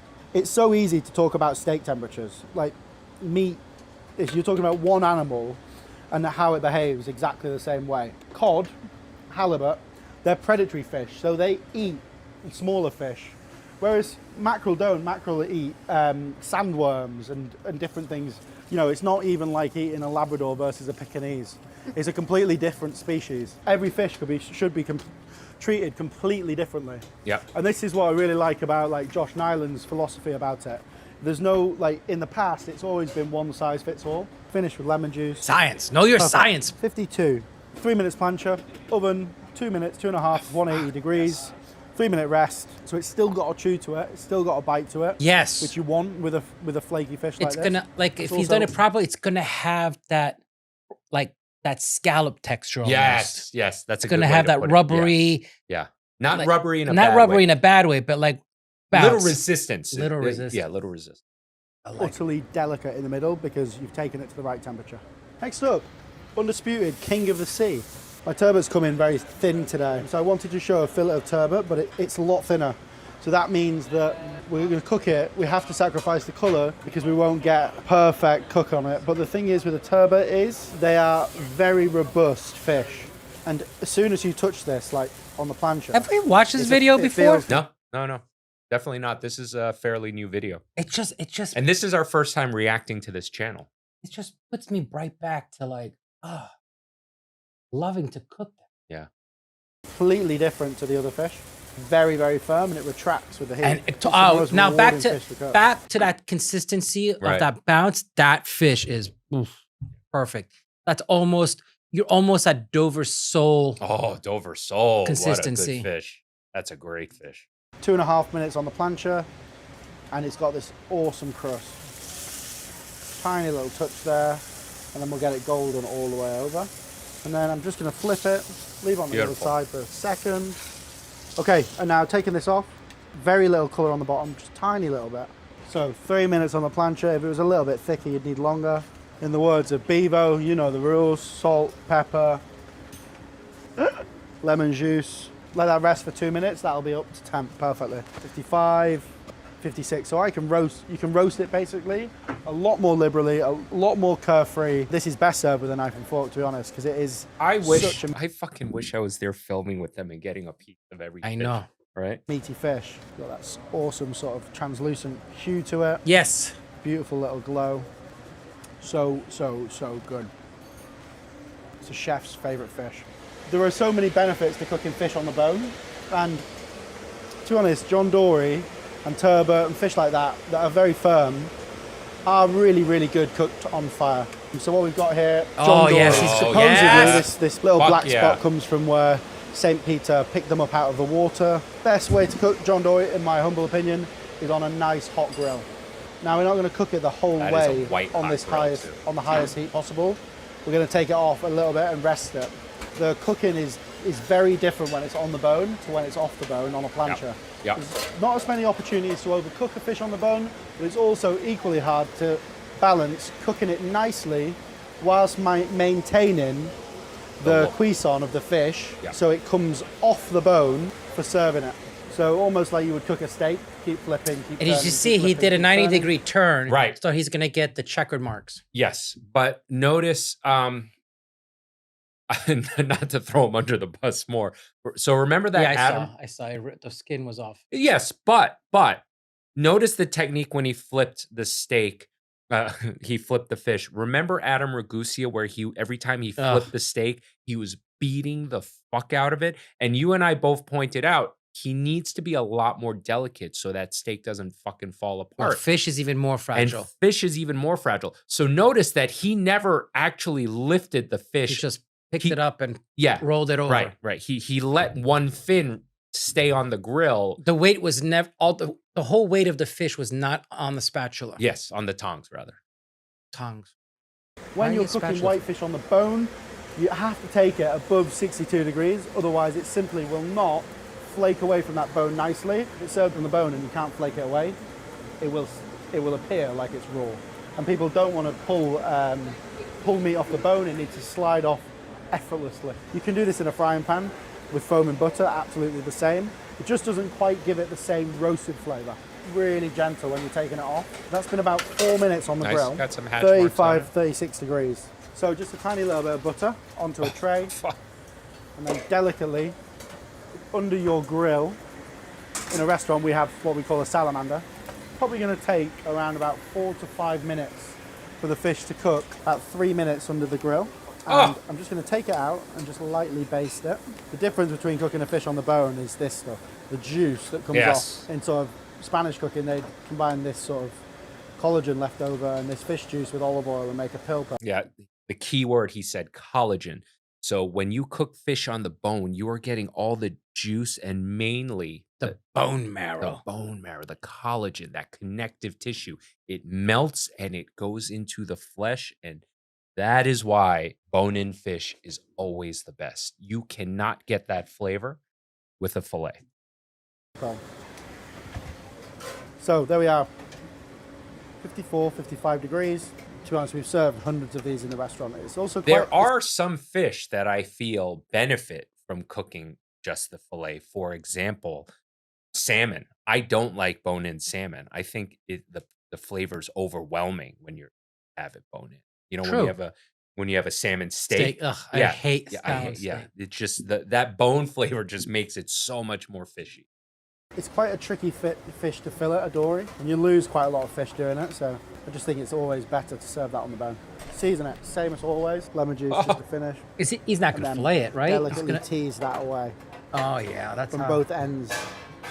So it's beautifully translucent, but you can tell the fish is fully cooked, otherwise it wouldn't release from the bone. Like a mix between turbot and halibut. It's got the firmness of a turbot, but it's got the flake and then the very thin, finite flakes of a hallie. Just cooking it on the bone, you just get this awesome, like almost mouthfeel when you eat it. This is a mackerel fillet, lightly cure it. We've filleted it, pin boned it. Just going to oil both sides. This is the best way to cook mackerel. The outer membrane has been removed. We were always taught to take it to about 40 degrees. You can use a plancha, you can use a pan, but a blowtorch is the perfect way because you crisp up the skin. Yeah, so you get the perfect consistency at the same time. Not retracts. It contracts. Yeah, contracts. That outer skin will just retract, and then you just leave it. Leave it for a second, and what's going to happen is once it's contracted, then it's going to relax. This would be done. Okay, you just said both words. Well, just to release all of the fat and oil from that mackerel, and it'll just slowly start to cook all the way through. So look, we're at 39 degrees, just going to 40. So we've got the perfect consistency, but I also want you guys to mention he keeps resting the fish on the side of that plancha. That is fucking hot too. Like, you're not resting your hand and leaning on it and having a conversation with anybody. That is why he's able to cook it further on the side. I mean, you know, kitchens are fucking hot. Yeah. We still want to do, you look at it there, that fish almost looks raw. Just touch it on the other side. But it's almost and there. Internally inside that fish, we're looking at 40 degrees. I can feel what I'm looking for. Woo! It's amazing how It's the almost sushi masters have adapted this. Yeah. You know? Yep. raw. But the best thing about this oily fish is that by just cooking it so gently, all you've done is not cook the flesh, but you've just released all of those beautiful juices and all those oils. You take mackerel much further, those oils are going to leave the fish, and you're going to get a dry, sort of overcooked, mealy texture. Which is actually how it's typically cooked in Korea. They just pan sear the fillets, you know, with rib bones in, and they pretty much overcook it, but we love it. That's how we just eat it with a lot of salt. Best thing you can do is be really, really delicate with that super delicate texture, translucent flesh. The most delicate way to cook mackerel. And I just know that's going to be the absolute. I'm definitely ordering fish tonight. All right, my friend. I was gonna do How awesome was that? that was really good. Oh, We're cooking 100 the years lobster of Michelin-starred ravioli, dishes, the recreating the best meals from every decade of the prestigious guide. The Michelin star system is Thermidor. recognized as gold standard of cooking around the world. But what were the iconic dishes from every decade? First, we're going to start with 1920. Lobster So Thermidor. the Michelin Guide started as a guide for a French tire company in order to sell more tires. The guide started in 1900. The first stars were awarded in 1926, of which there were 46 given out. And then it wasn't until 1931 when they started doing almost like a tiered system with 3 stars awarded to the best restaurants. It is all started by a tire company as a marketing exercise. Why are we doing Lobster Thermidor? It's a symbol of opulence and luxury. Oh man, I had that. This I is had to, definitely one I had of the a really dishes good that would have version been of that in around St. on Martin. the menus Oh, yeah? of contemporary restaurants. Oh, at by the time. way, did you guys notice Frenchie's complexion It's even darker. is even darker? Italian has come out. Italian. Yeah, the Lobster Thermidor is awesome. I used to make a type of lobster thermidor specifically for Chef Chris Santos's mom. So Chef Chris Santos, judge on Chopped, owner of Beauty in Essex, where I was the chef for a few years, and his mom. Hey, what? Why can't you invite Chris to this show? I have tried. He lives in LA too. I'm sure that's why he's.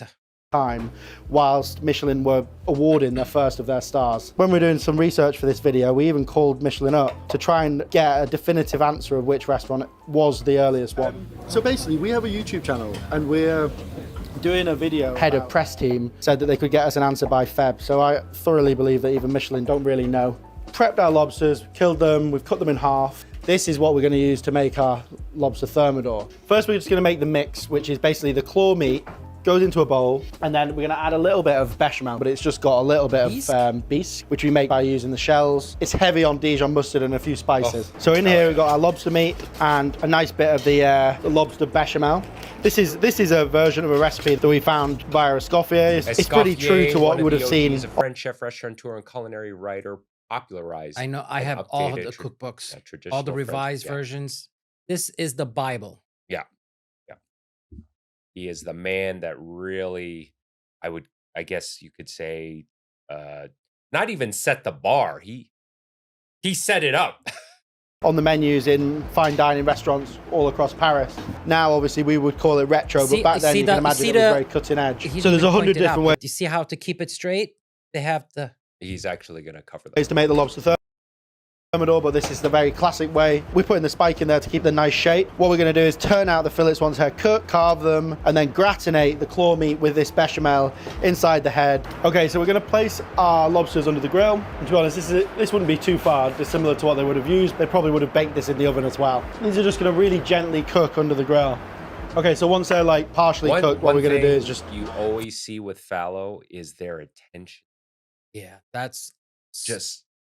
It's just they level up at each step. Every step of the way, yeah. Flip them over, release that meat on the other side, but not overcook the tail. So quite likely what you would have had is a way it would have come table side and served up this individually, which would be carved. Like, because usually, like in a restaurant, like we're I busy, guess this is we're what gonna do like 50 of these. Right. Yeah, so you kind of take shortcuts. Yeah. It's still a great product. But the level of detail these dudes put into it, you can just tell no stone unturned, and it gets even crazier. I was about to tell you that I did this lobster thermidor for Chris Santos's mom every time she was in town. He's from Massachusetts. I made a Ritz cracker stuffing into the lobster, and It goes good with the bisque flavor. yeah, it goes amazing. I made it for every single time she came, and like you were talking about how Ooh. I did it more like pub style, like So no shell? no shell and everything, but I took the claw meat, chopped it up, but I mixed scallops and shrimp into the stuffing, and then Like just that's a good way of put volume to it. yeah, and then I baked the whole thing very high temperature, and then with the lobster raw, got it really cooked, and then seared it in the broiler last minute. Served it with melted butter. Send me that recipe. Will do. But what he's doing here It's is beyond. beyond. I mean, just above and beyond, and to be admired, really. Michelin sort of defined so well. 1 star is a trip you would stop on your way. A 2-star is worth making a detour for, and then a 3-star That's a destination. is a specific trip which you plan in advance to go to there for an experience. This is very much those what are the the 2 privilege would have been inductions I'm eaten, missing, by the not way. in any way, shape, form. You're missing induction Yeah, burners? 2. Gee, those are expansive. I know. Yeah. Is what we're going to do is just going to take out that meat delicately, and then that spike just helps as well, because then you can just pull it out in one go. You can remove the spike at that point. God. Lay a small amount of the lobster bechamel all the way down the length with a little bit more in the head, and this is going to melt and flavour that meat as it cooks. Let's load up this head with this stunning claw meat, which has been cooked in a courtillon, so that's a little bit of fish stock in there, and then just fucking awesome. lots of different vegetables. With all these classical recipes, there's always layers and layers to the way they build the dishes, and adding a courtillon when you cook your lobster is just that extra little step that adds just this really awesome flavour. The fat from this bechamel just works so well with the lobster because it traps in all that flavour as it gently cooked. Get this nice and hot, and then we'll add the tail back in to serve it, carve this lobster, and then this would have been sort of distributed at table side. This is all high class people. You don't want to have to get your bib out and do like a shellfish boil. I would say that's one of the distinguishing factors between really true fine dining versus an average restaurant, because we've spoken in length what is a restaurant, right? But there is restaurant and then there is fine dining, and what that line he said there, I think, says it perfectly. Fine dining, there is that extra layer of basically everything's been done for you. You are just there to experience the food and the ambiance. You're and the just service. plunging the fork. I gotta write I gotta jot this down. Got what down? I wanna. This is what I'm gonna do. Oh, you're gonna do a lobster? Oh yeah. Thermidor. Yeah, that'd be great to do here. We used to do it all the time. I forgot it. I don't. The inspiration gears are turning in Frenchy's head. Here is like this gentle gratination of that sauce that we added. And then what we're going to do is just add in tails, the opposite. Cooked the claw It's meat. in and out. It's like So it's cooked. time consuming. It's Oh labor my God, intensive. labor intensive. And that's what you're paying for at a fine dining restaurant. You see all the legs too. Yeah. Like I would also use all the meat in there. You can squeeze it You out. can squeeze it all out. I would add that to the claw meat too. There's What a I- lot going there. What I wanted to say is that notice the claw meat was already cooked in the courtillon. He stuffed it into the head. He cooked that separately from the tail meat, so the tail meat's now going back inside. I mean, just again, so much attention. Tail back in. So it looks very natural, but obviously there's absolutely nothing natural about it. Just going to take some Gruyere, and this is just for the sort of final touching of gratination as that lobster tail heats through as well. We've got the Gruyere on there, and then it goes back under. In order to plate up, just have them opposing sides. It's completely timeless, you know. So he left the claws, the legs for for decorative garnish, purposes. But again, I would have been just as happy to add that too. Take that little excess. Yeah, if you guys take those little legs and then take like a wine bottle or a rolling pin, Comes right out. Pops right out, and it's a lot of meat too. Yeah. Garnish was one of those things. I think sometimes it can seem a little bit old-fashioned, but still 100% has This is a a place. perfect The luxury in this dish is in the technique behind it. Oh, you And heard the that? The luxury in this dish is the technique behind it. Yeah. Yep. So as That's what we've opposed, just been saying. yeah, as opposed to something like foie gras or sturgeon caviar, where the luxury is the ingredient itself. Yeah. This is the manpower and the artistry and, Yeah. and the This command. this of go technique. the lobster, because it's a cheap item. Yeah. Goes into the category of a souffle. Right. Or souffle is like egg whites. It's like the cheapest ingredient you Right. can. But because of your mastery of the ingredient, Yes. you transform it into something luxurious. Ingredients used. So, 1920s, Lobster Thermidor, done. Ooh. I wonder if they were paying the same that we're paying for lobster at the moment. These are £29 a kilo. It's such a luxurious dish. Probably the second time I ever made it. I would definitely make it again. Fuck these guys, and they're eating it now. Wait, did he just say it's the second time he's made it? And it looks like that? Oh, I He wasn't. just said it's probably the second time I've made this. So, 1920s, Lobster Thermidor, done. Ooh. I wonder if they were paying the same that we're paying for lobster at the moment. These are £29 a kilo. It's such a luxurious dish. Probably the second time I ever made Wait, it. they're paying $30 a pound for lobster? Yeah, that's what he just said. Pounds. I mean, yeah. They're paying 30 pounds for a pound of lobster. Yeah, so that's probably $35 Yeah. a pound. Oh, maybe more. No, that's about it. We have it cheap. Yeah. Yeah, I we would can get. definitely make it again. Now it's so Yeah, he said that's only a second time. I mean, maybe not in his career, but again, he has a very strong command of technique. So I'm not surprised on his second go it looks like that. Yeah, I think the last time I made it was I bet you there's a lot of shit in the ones out 80s. Oh yeah. Yeah, I mean, listen, I never made a lobster thermidor until I made it for Santos's mom. They were like, "Yo, Santos's mom loves lobster, stuffed lobster. Can you do something?" I'm like, "Oh, yeah." You know, I had an idea of how to do it. I know stuffed basic lobster things. is different though. Yeah, because that's stuffing, and then you can really soak up like lemon juice into it. Well, that's where the Ritz cracker came in. You know. Oh, yeah. Stuffed lobster. Now it's stuffed lobster's fucking dope. Dude, his mom asks for it now. When I was working there, I don't know if maybe they're still making it for him. But 100%. I almost wouldn't trust people to make it properly. Whereas back in the 1920s, What do they say? Don't mess with the classic. delicious.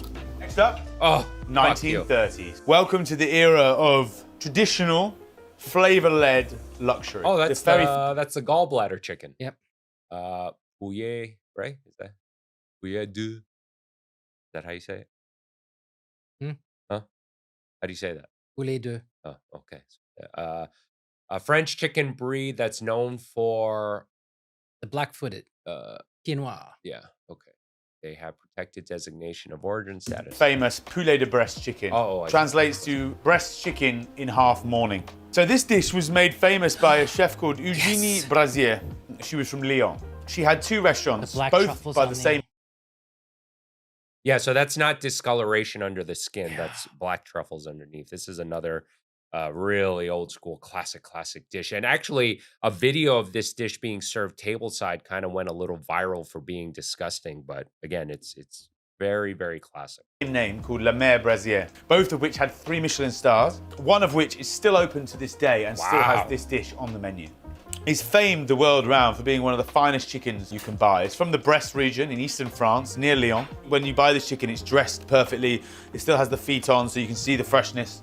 Beautifully trussed here. So what we've done here is we've taken some softened butter, black truffles, and we've just released the surface of the breast and massaged the truffle and the butter underneath the skin. So this dish is all about the gentle poaching of this beautiful chicken in our stock with some onion, some thyme, and some white wine. So this era embodies the move away from lavish luxury. The difficulty level here is in the poaching, because believe it or not, even though you're cooking in a liquid, it will dry out if you do it wrong. Yes.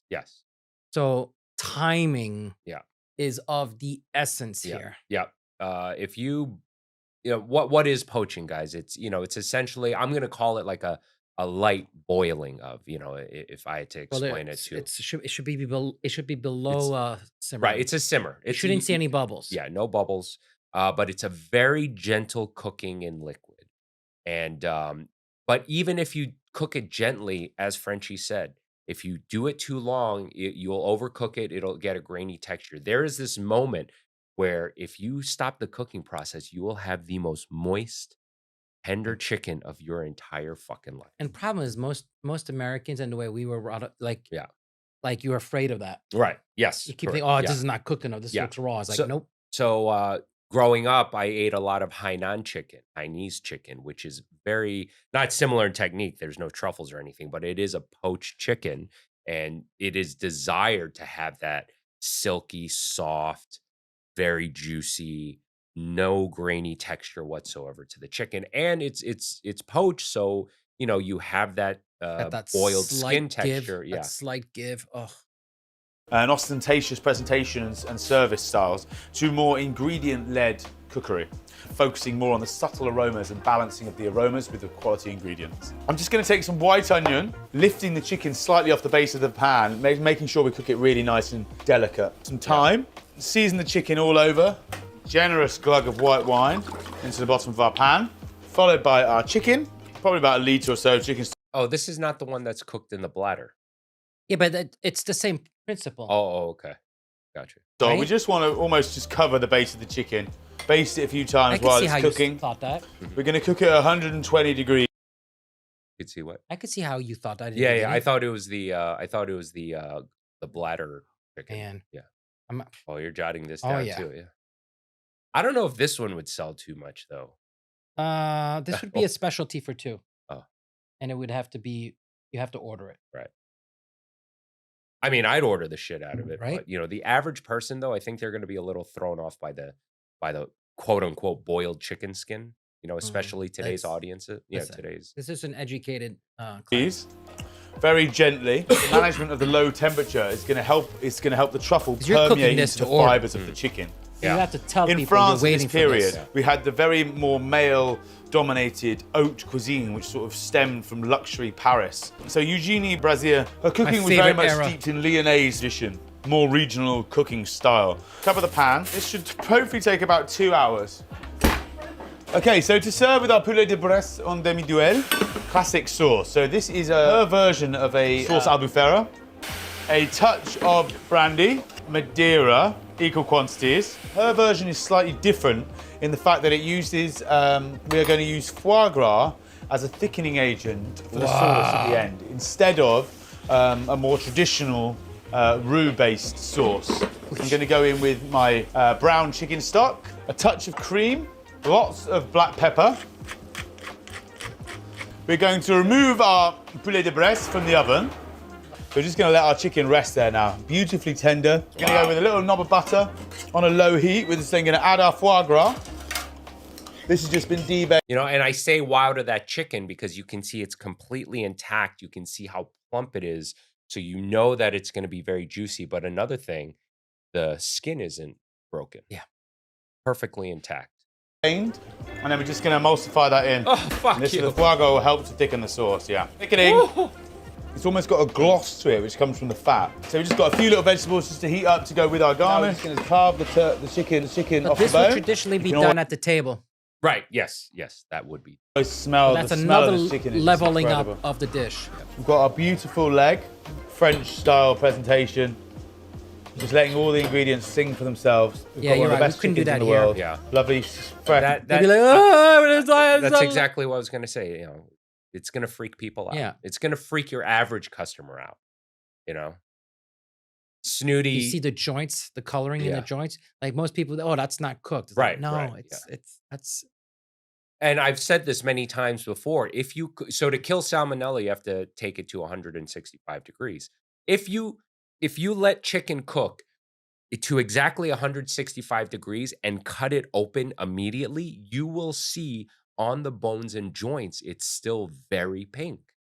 But to be safe, to make it dummy proof, the general public has been taught basically like nuke it. Yeah. You know, which I understand, right? Because most people Look at those vegetables. yeah. Yeah. Look at how well, number one, the integrity of the vegetables, how they've been cooked. You can still see its shape. It's not beaten up. It's See the stems to Yeah. show you proof of origin. yeah, yeah, yeah. Vegetables, beautiful truffles permeating through the skin of the chicken. Oh Albufera style sauce. I don't know how much these chickens cost, but I want to say like 30 quid a chicken. Perfectly cooked chicken. Like I want to see the cross cut. Chicken's poached as well. You can't even just forget about that. Poaching a whole chicken, I mean, it's not something I'd actually never do, but why not? It's an amazing celebratory dish. Next up, the 40. You can, you know, you can see why these guys are so successful. Not only having a immensely successful YouTube, and this is me kissing their ass. They're far better chefs than I am and ever will be. But you can see they're so successful because they're so good at teaching. Yes, And but they're also respecting like the art cooking. right, the And the discipline. the history, the art, the discipline, you know, all the techniques. You can see they really fucking love it. And this is definitely one of my favorite channels we've ever reacted to. This is- period. And they're British. And again, Frenchy and I, 9 out of 10 times, we're just fucking around. We're joking. But obviously, these guys are crushing it, man. Yeah, but because you're cooking French food. Let's all these talk about all what these happened in Michelin 1940. items are going to be all French. Yeah, check this out. Boys, obviously Europe was a bit preoccupied during the 1940s because of that naughty little angry Austrian. The Michelin guy didn't stop. They actually helped during the war effort, the Allied troops, because they provided roadmap for the Allies on the D-Day landing, which were really. They also didn't want the entire world to start serving German food. The Michelin Guide understood if that were to happen, our food would be very different today. Integral and useful in the war. During the occupation, there were still actually restaurants feeding German troops, and you can see there's a catalogue of restaurants listed in like German guides to Paris. They didn't stop trading during that time. They just fed rich Germans rather than rich Parisians, rich Nazis. After the war, a really important figure started to come about in the culinary world, which is a guy called Raymond Olivier, the Bordeaux region of France. The son of a chef, and he actually started an apprenticeship under his father at the age of 15, much like our beloved co-host on this channel, Jack Croft.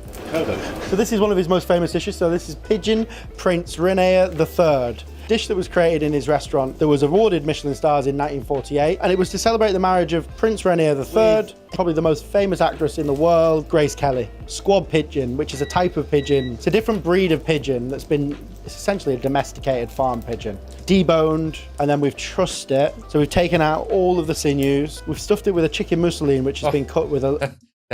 That is some fucking skill to do that. Time consuming and fucking skill. A beautiful little bit of foie gras, some goose liver, some black truffle. This is everything that wartime wasn't. This is opulence, wealth, luxury. This The restaurant was just itself was called Le fuck Grand Le Four in Paris. Raymond Olivier was probably the first celebrity chef. Raymond Oliver was the first ever chef to have a TV show. This is kind of where chefing comes out of the kitchen a little bit more.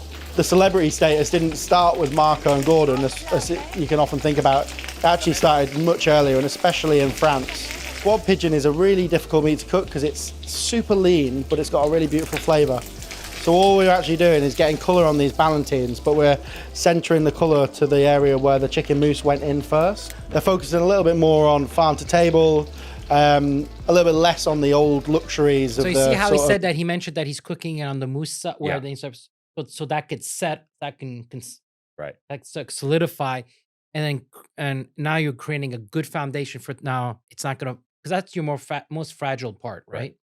So how you cook the other side, the meat could expand, and then your mousse could come out, right, and it just splooge out.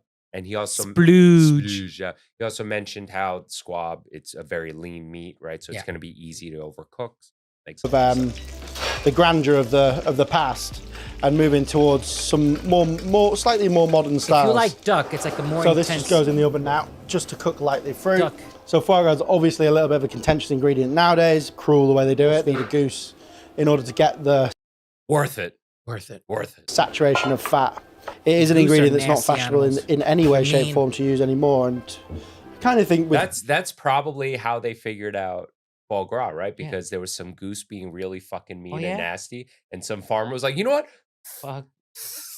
Shut the you, fuck up. Yeah, shut the fuck Shut up. the fuck up. And then when it came to slaughter, they're like, Oh, look at this. what's that? What's that? with good reason, really doesn't need much heat. It'll naturally sort of melt at room temp. So just a good hit of salt and pepper in the same basin juices as our pigeon, and then just slightly agitate it and move it around.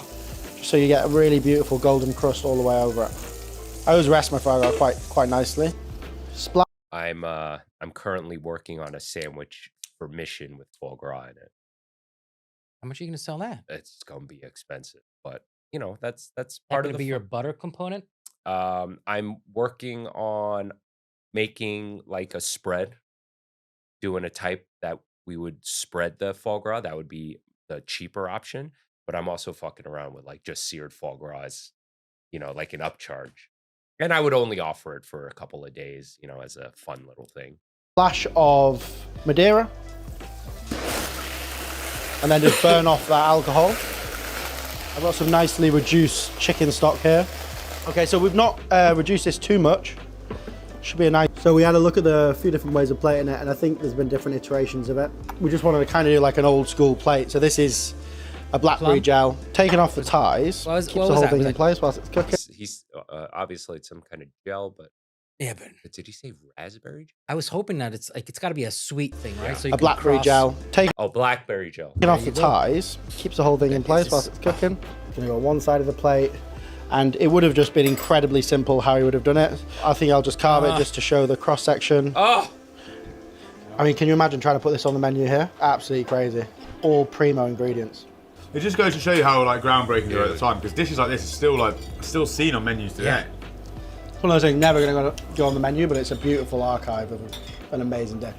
So, so this recipe gets translated through to chicken, to rabbit, to a lot of, to even fish, right? That's So it's just the protein gets changed, but that recipe works across so many things. Yeah. So this is a very long episode, and I definitely want to do this again. We're gonna check out one more dish. Okay. And then we'll Oh, you're warning me. giving you a little. Oh, Yes. okay. But also giving our audience something to look forward to. We'll bring it back because I do want to watch the rest of this. I legit you're do. warning me. But we still have the not so current I news. get so mad. I mean, okay, let's see. Okay. But don't show me a glimpse of what's next. Okay, okay.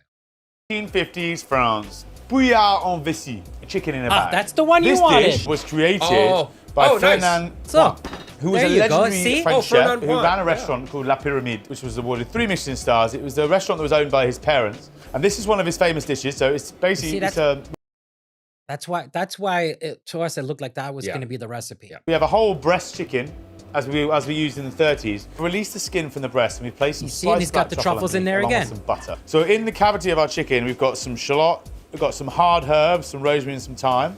And we're going to very hard gently herbs. slide it into our pig's bladder.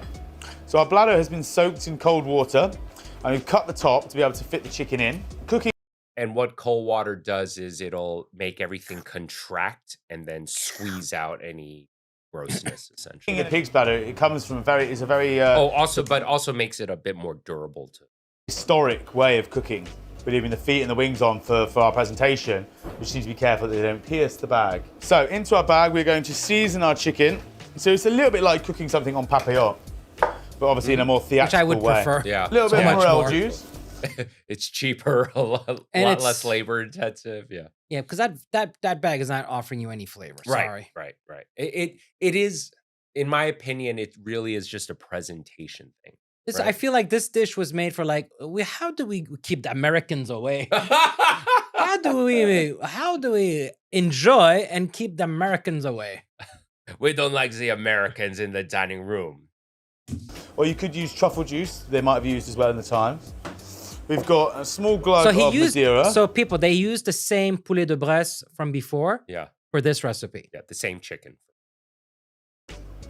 brandy or cognac. Not the chicken. Saying the same breed of chicken. And then a little bit of white wine also. And the chicken Wow, is what did I going say? to steam inside the bladder and absorb all those lovely flavourings that we put in. So we really want to make sure here that the seal is really, really tight so that no steam can escape. Yeah, I'm not putting this Okay, on so the we're list. now going to place our chicken into our stock. Like so.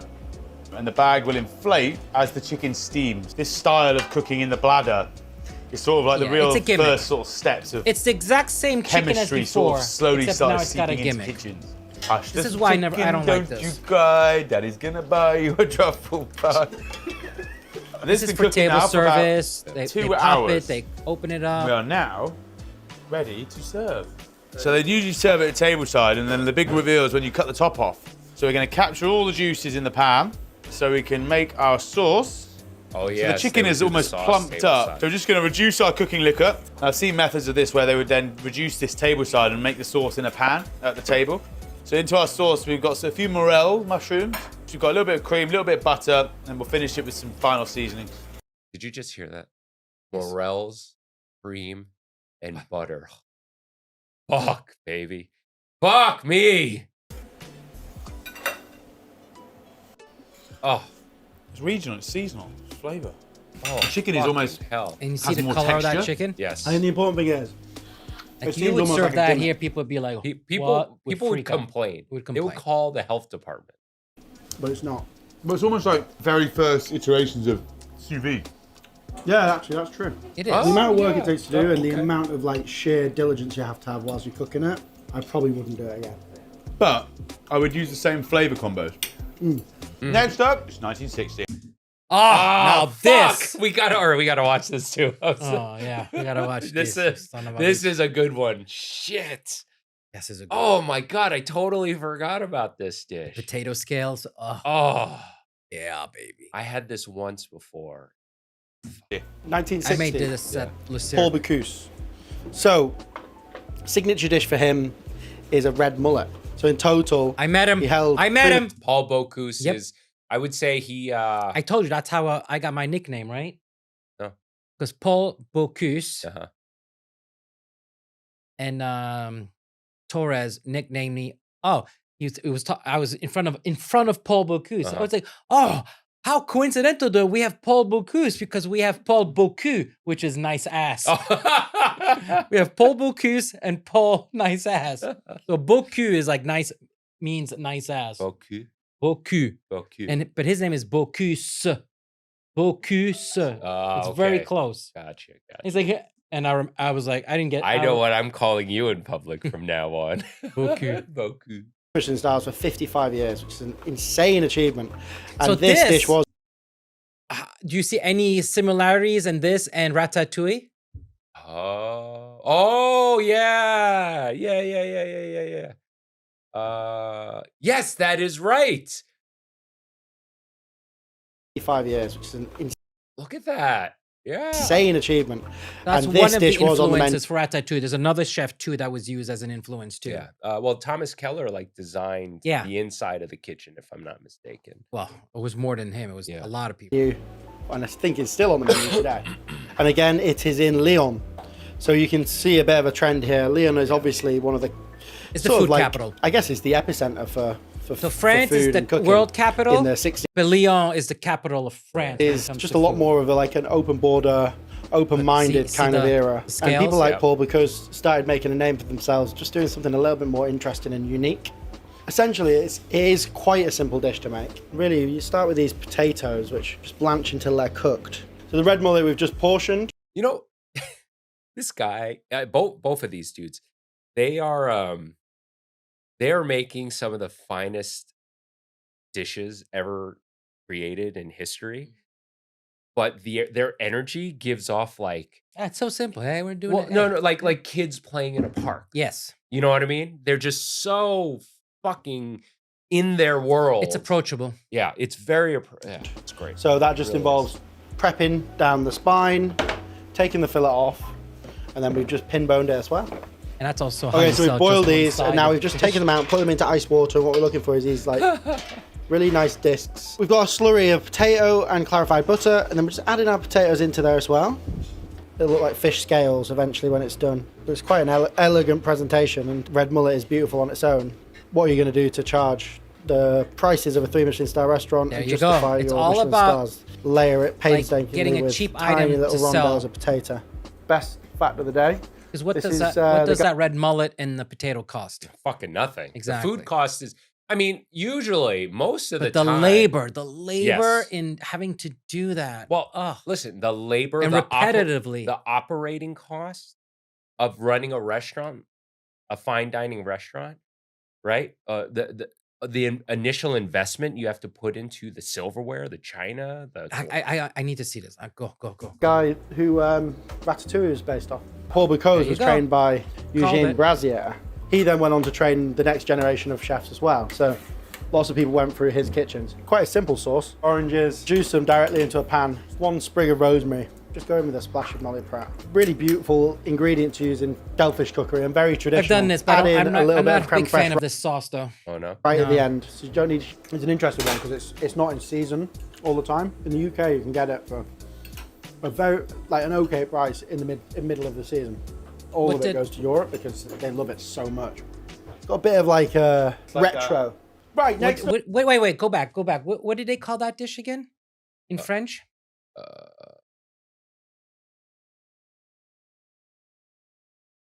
Next up, it's 1960. 1960, Paul Bocuse. So, signature dish for him is a red mullet. So in total, he held 3 Michelin stars for 55 years, which is an Okay. This is Phoi Thom. It's one of my wife's favorite desserts from Thailand. It's made from funneling egg yolk into these little strings with syrup. Now, when I found out about this process, I thought it was pretty cool, but specific. So I did a bit of research into the history of it, into how it came to be. And then I found out that sweet it's egg not noodle? originally from Kind of. Yeah. Thailand, but Portugal. From here came the sailors that made the maritime power that developed into modern Portugal. Now, the weird thing is, Thailand was never a Portuguese colony. In fact, it was never a colony at all. So why is a Portuguese sweet one of Thailand's biggest snacks? This reminded me that my family is originally from Hong Kong. And in Hong Kong, we have this sweet called dan tat, or egg tart. Oh, and love dan dan tat. tat is really similar to a Portuguese sweet called pastel de nata. This one makes a bit more sense because Hong Kong was right next to. So what's your knowledge of Portuguese food? Because I don't think it's as widely revered. And I live next to Portugal. Yes, I know. So tell us more about it. I have easy access to Portugal. Oh, okay. Tell us more about it. What does that mean?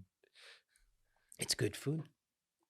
It's really good food. Okay, there we go. All right, great. It's amazing food. They have amazing food, and I don't think it gets quite the due that it deserves, in my opinion. Well, it's definitely becoming a food destination now. Everybody's talking about Portugal. Let's I have a couple of friends who are good Portuguese chefs. Macau, and Portugal had been trading with Guangdong, the region that Hong Kong was a part of, for centuries before the British ever colonized it.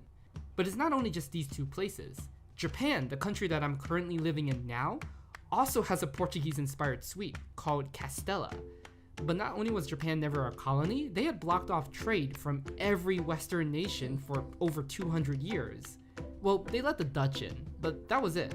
So how is it that the Portuguese were the ones who influenced Japanese cuisine? I mean, even the Japanese word for bread, pan, is a loan word from Portuguese. This is kind of crazy to me because Portuguese cuisine isn't that famous. It's not like French or Italian. It's not that famous, but there's just like this guy is about to explain to us, there's so much influence. Yeah, but Portuguese, the whole coast of Portugal was one big massive seaport. So they basically have, not only did they also influence everything, they were influenced. Yeah. Yeah. So there's French, there's Italian, there's everything there. So it's like a microcosm. Portugal is like a microcosm of the world, and it has everything, and it also at the same time brought it out. So Portuguese food really involves practically every European culture, and then every port city that they ever went to. Very cool. Very cool. Cuisine. And it's really even hard to find a Portuguese restaurant. But despite this, Portuguese food seems to be hiding everywhere. And I mean everywhere, in literally almost every continent. So how is it that this small country's food made it to so many other cultures? And how is Portuguese cuisine actually one of the most influential in the world? Well, wait, is he gonna speak about why they were traveling all over the world? I don't know. I mean, it's not a cool story. Well, most of the time when they travel around the world to explore new fronts, it's not a cool story. Okay. Okay. Here we go. Deep dive. It's not really. I know where it's going. Okay, let's move around the world today and briefly look at some dishes that have some influence from Portuguese cuisine, starting with where we left off, Japan. Beyond Castella, there's actually a few Japanese dishes that are inspired by the Portuguese, but I'm gonna single out the most famous one, tempura. Ooh. Before Japan had closed itself from the West, Portugal actually had a pretty significant influence here.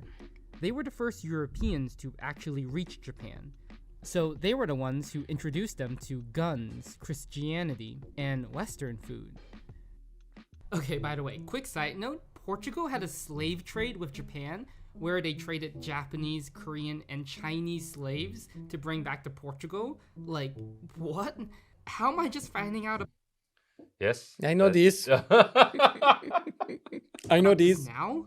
Eventually, it was the Christianity part, not the slavery, that freaked out Japan, and that's why they closed off the country. Oh my god! Yes, I know these too. Before the Portuguese influenced Japan to start cooking food with eggs and flour.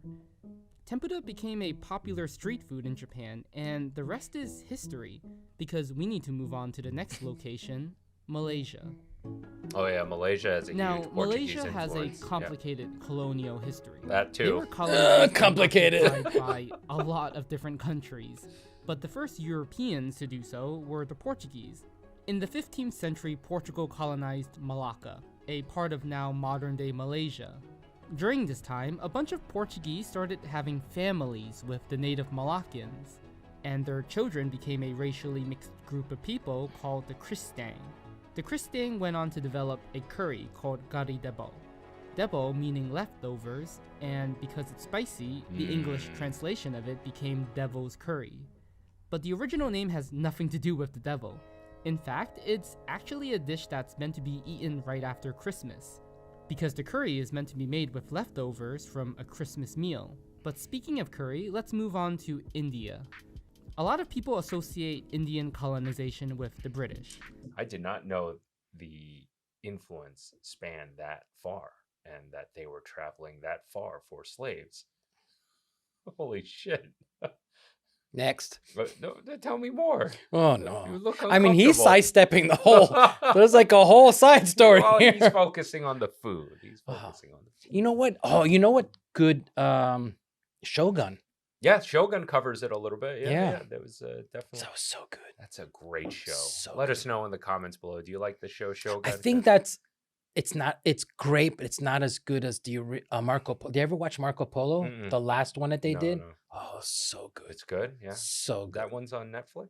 Marco Polo. Yeah. Oh, you've never seen it? I haven't seen it. Oh, it's brutal. Really? It's Genghis Khan. Oh, I may have to watch this. Oh, it's so good. I try not to get too into series because Yeah, it but takes over my life. That was the one show, like when it ended, I was like, I need more. I need more. I need more. Oh, it's over? Like it ended? Oh, yeah, yeah. Oh, okay. It was like a limited mini series or Yeah. limited series, something like that. They had a few seasons, but Okay. it was all written out. So it was like, Right, it was right. a hard stop. Gotcha. And then they tried to do some Spin-offs. spin-offs and everything, but Okay. they Portugal were had good its too. own colony in India, and they actually held on to their colony longer than the British did. One of India's most popular curries, Vindaloo, comes from here, a state called Goa. What makes Vindaloo different from other Indian curries is that it uses the ingredient vinegar, something that wasn't really used by Indians at the time.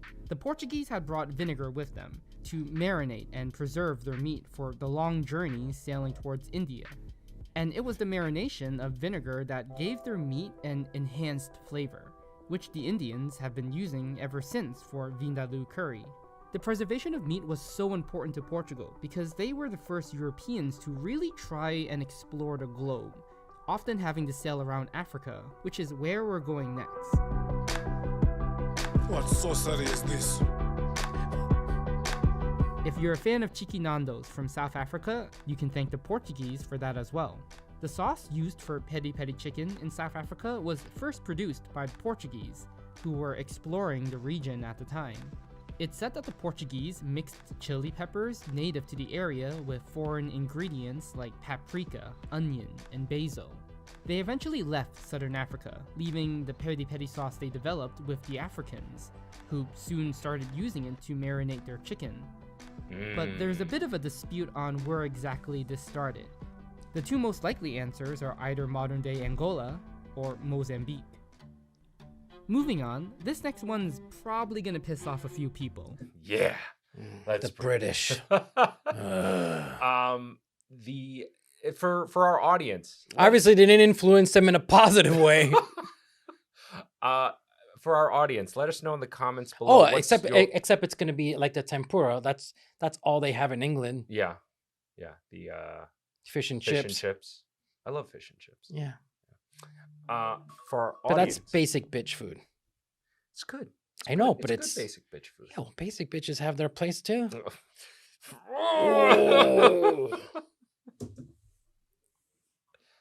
Oh, I was going to ask before you so rudely cut me off.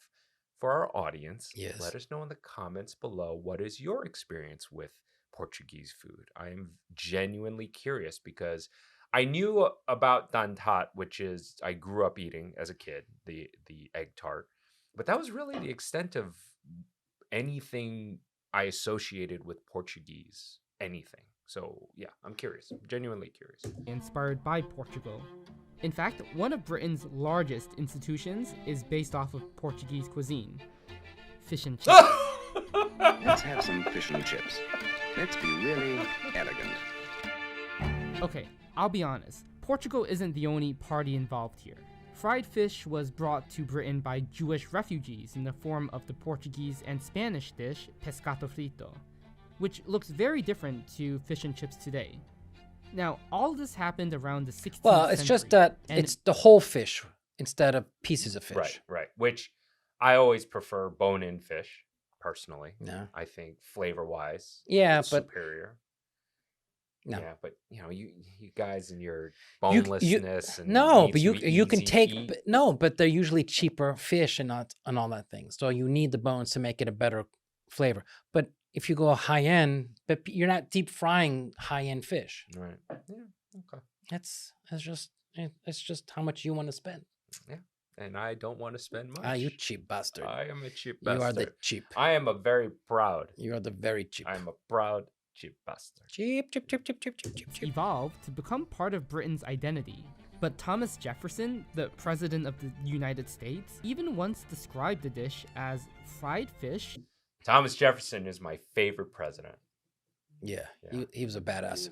It's the holidays, one of my favorite times of the year. It's a little cooler, so I sweat a little less because I'm a disgusting pig. But also, I like to drink on basic bitch drinks like pumpkin spice latte and hot apple cider. Yes, it's true. I'm not just saying that. But also, this can be a stressful time for a lot of people. This can be a time where people get more lonely or think about the things and the blessings that they don't have. For any of you who followed me for a while know that I've suffered with anxiety and depression for a long time, and it's something I still deal with. Maybe not as severely as before, but through many years of therapy, I've learned coping skills, how to set boundaries, and also just work at being the best version of myself. And I recommend therapy for everybody. It is not for people, it's not just for people who had extreme trauma.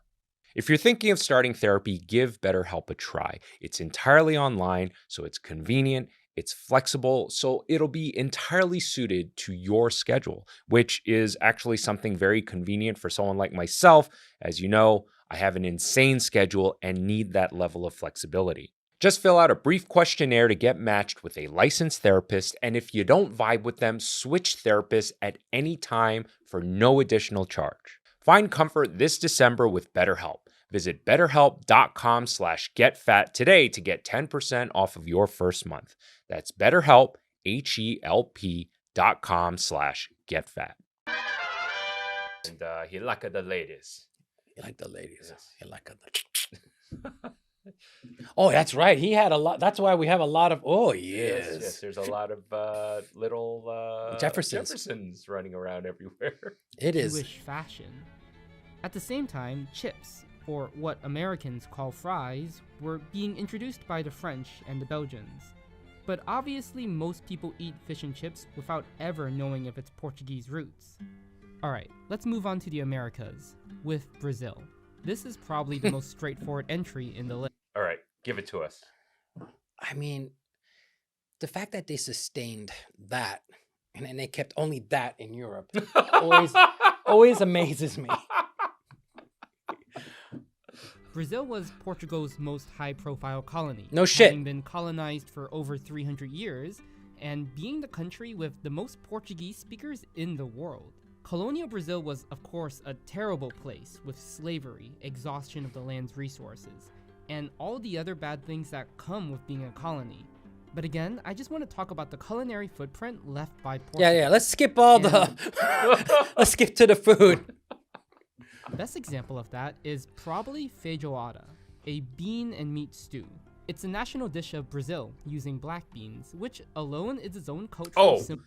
Speaking of a bean dish, your cassoulet, dude, is un-fucking believable. And then today he made a variant. He made duck leg confit with lentils. Yeah. It's so the cassoulet is off? It was a special? It was a special. Oh, fuck. I've been thinking about that dish. Well, it can come back. Okay. It's not like, Yeah, but no, we got to test all the specials. So, that was insane. Cassoulet is a very famous dish in southern France. Originated from where I come from in France. Yeah, the Toulouse area. Toulouse. And I've been to Toulouse. Whatever. Toulouse. Dude, I'm getting so much shit on the internet right now of how I pronounce pernil.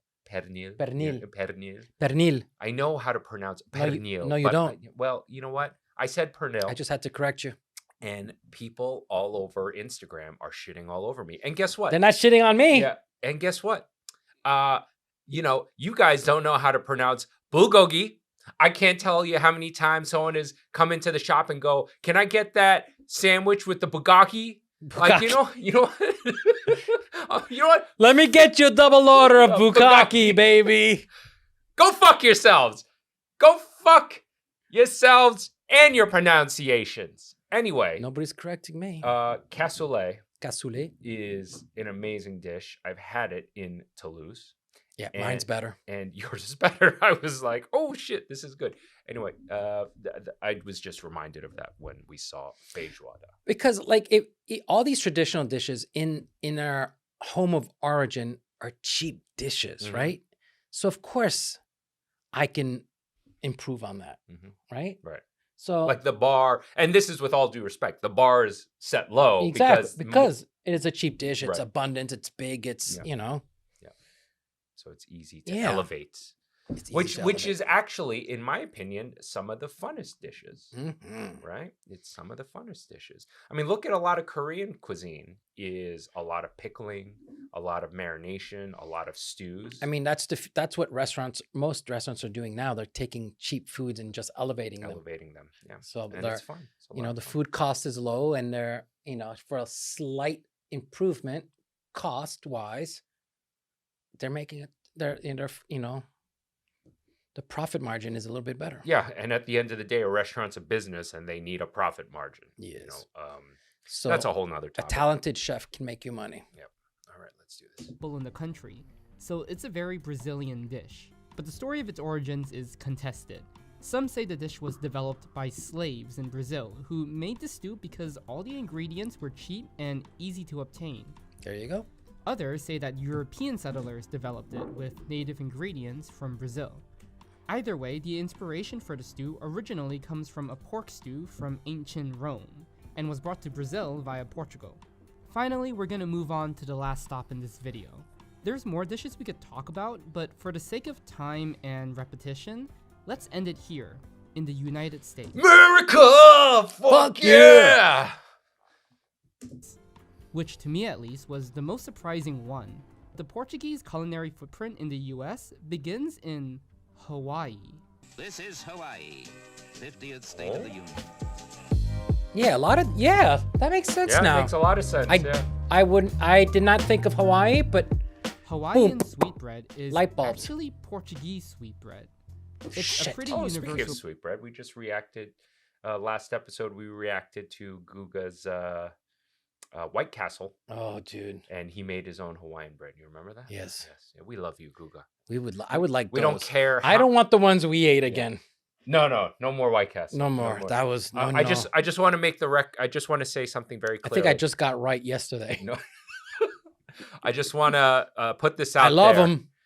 No matter how much you steal from us, Guga, we love you. Yes. We love you. We love you. Yes. We love those hands.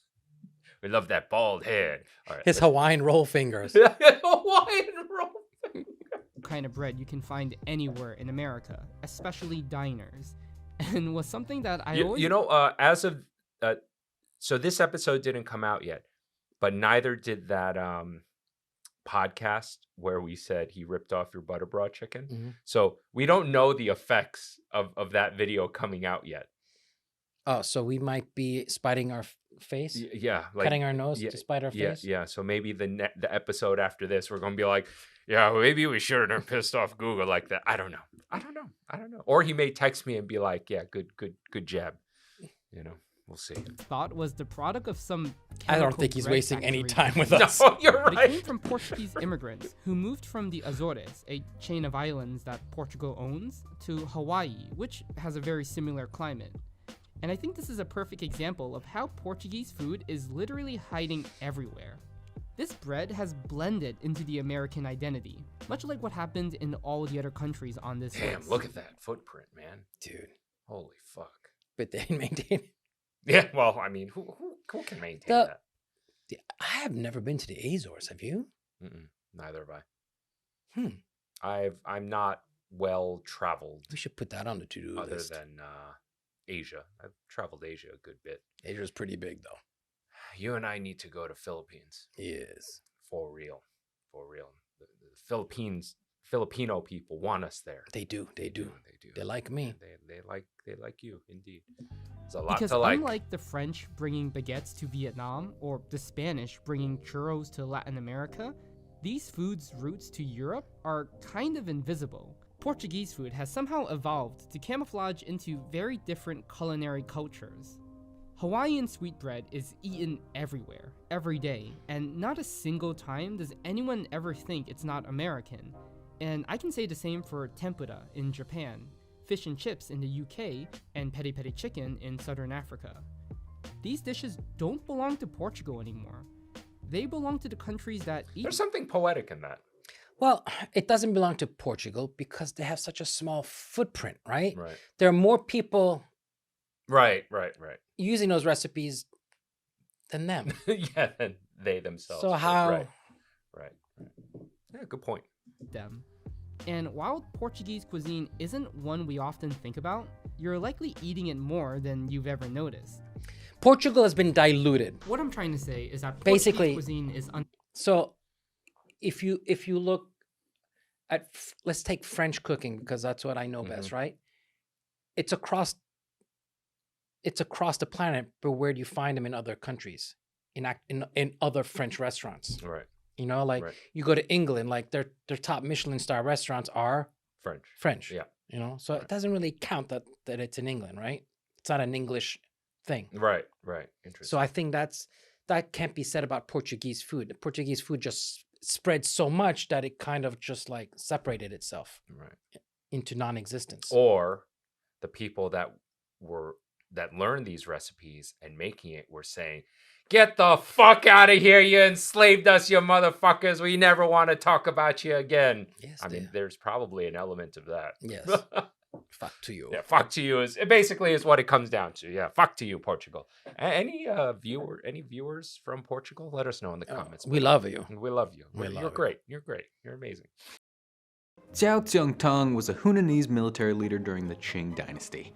He led several successful military campaigns, but today, Wait, it just starts most like that? people know him for a chicken dish involving nuggets of fried meat coated in a sweet and spicy sauce. Though General Tsao's chicken was named after Tsao, he didn't invent it. In fact, when Chef Peng Cheng Quan It's pronounced Zuo, but anyway.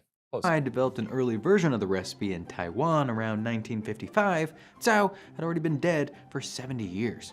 Peng named the dish after the war hero because they both hailed from Hunan. It never caught on there, but today you can find General Tso's chicken on thousands of menus across North America. Why are so many Chinese food dishes more at home in strip malls abroad than they are in China? What does Chinese food even mean for a country so vast and culinarily diverse? Well, we don't throw a bag of sugar in China, right? Wait, what? In China, they don't throw a whole bag of sugar into the recipe. No.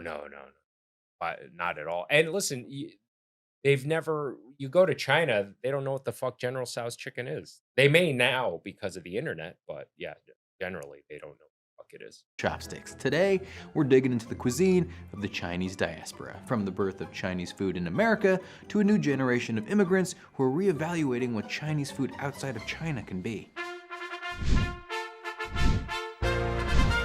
Do we know this guy? Nope. First time reacting to him. I'm Justin Dodd. Welcome to Food History. Do you know what the 4th most populous city in China is? It's got about a millennium of history and more people living in it than New York City, so you might think it'd be common knowledge. The answer is Yunnan. Tianjin, but don't feel too bad if that didn't immediately spring to mind. I had to look it up too. Maybe we should both feel bad. Let's just all buy almanacs. Is it the closer cuisine to of the Tianjin ocean? is renowned in Yes, China. it's a port city. Very Okay, famous that's why. port city. And it's south of Beijing.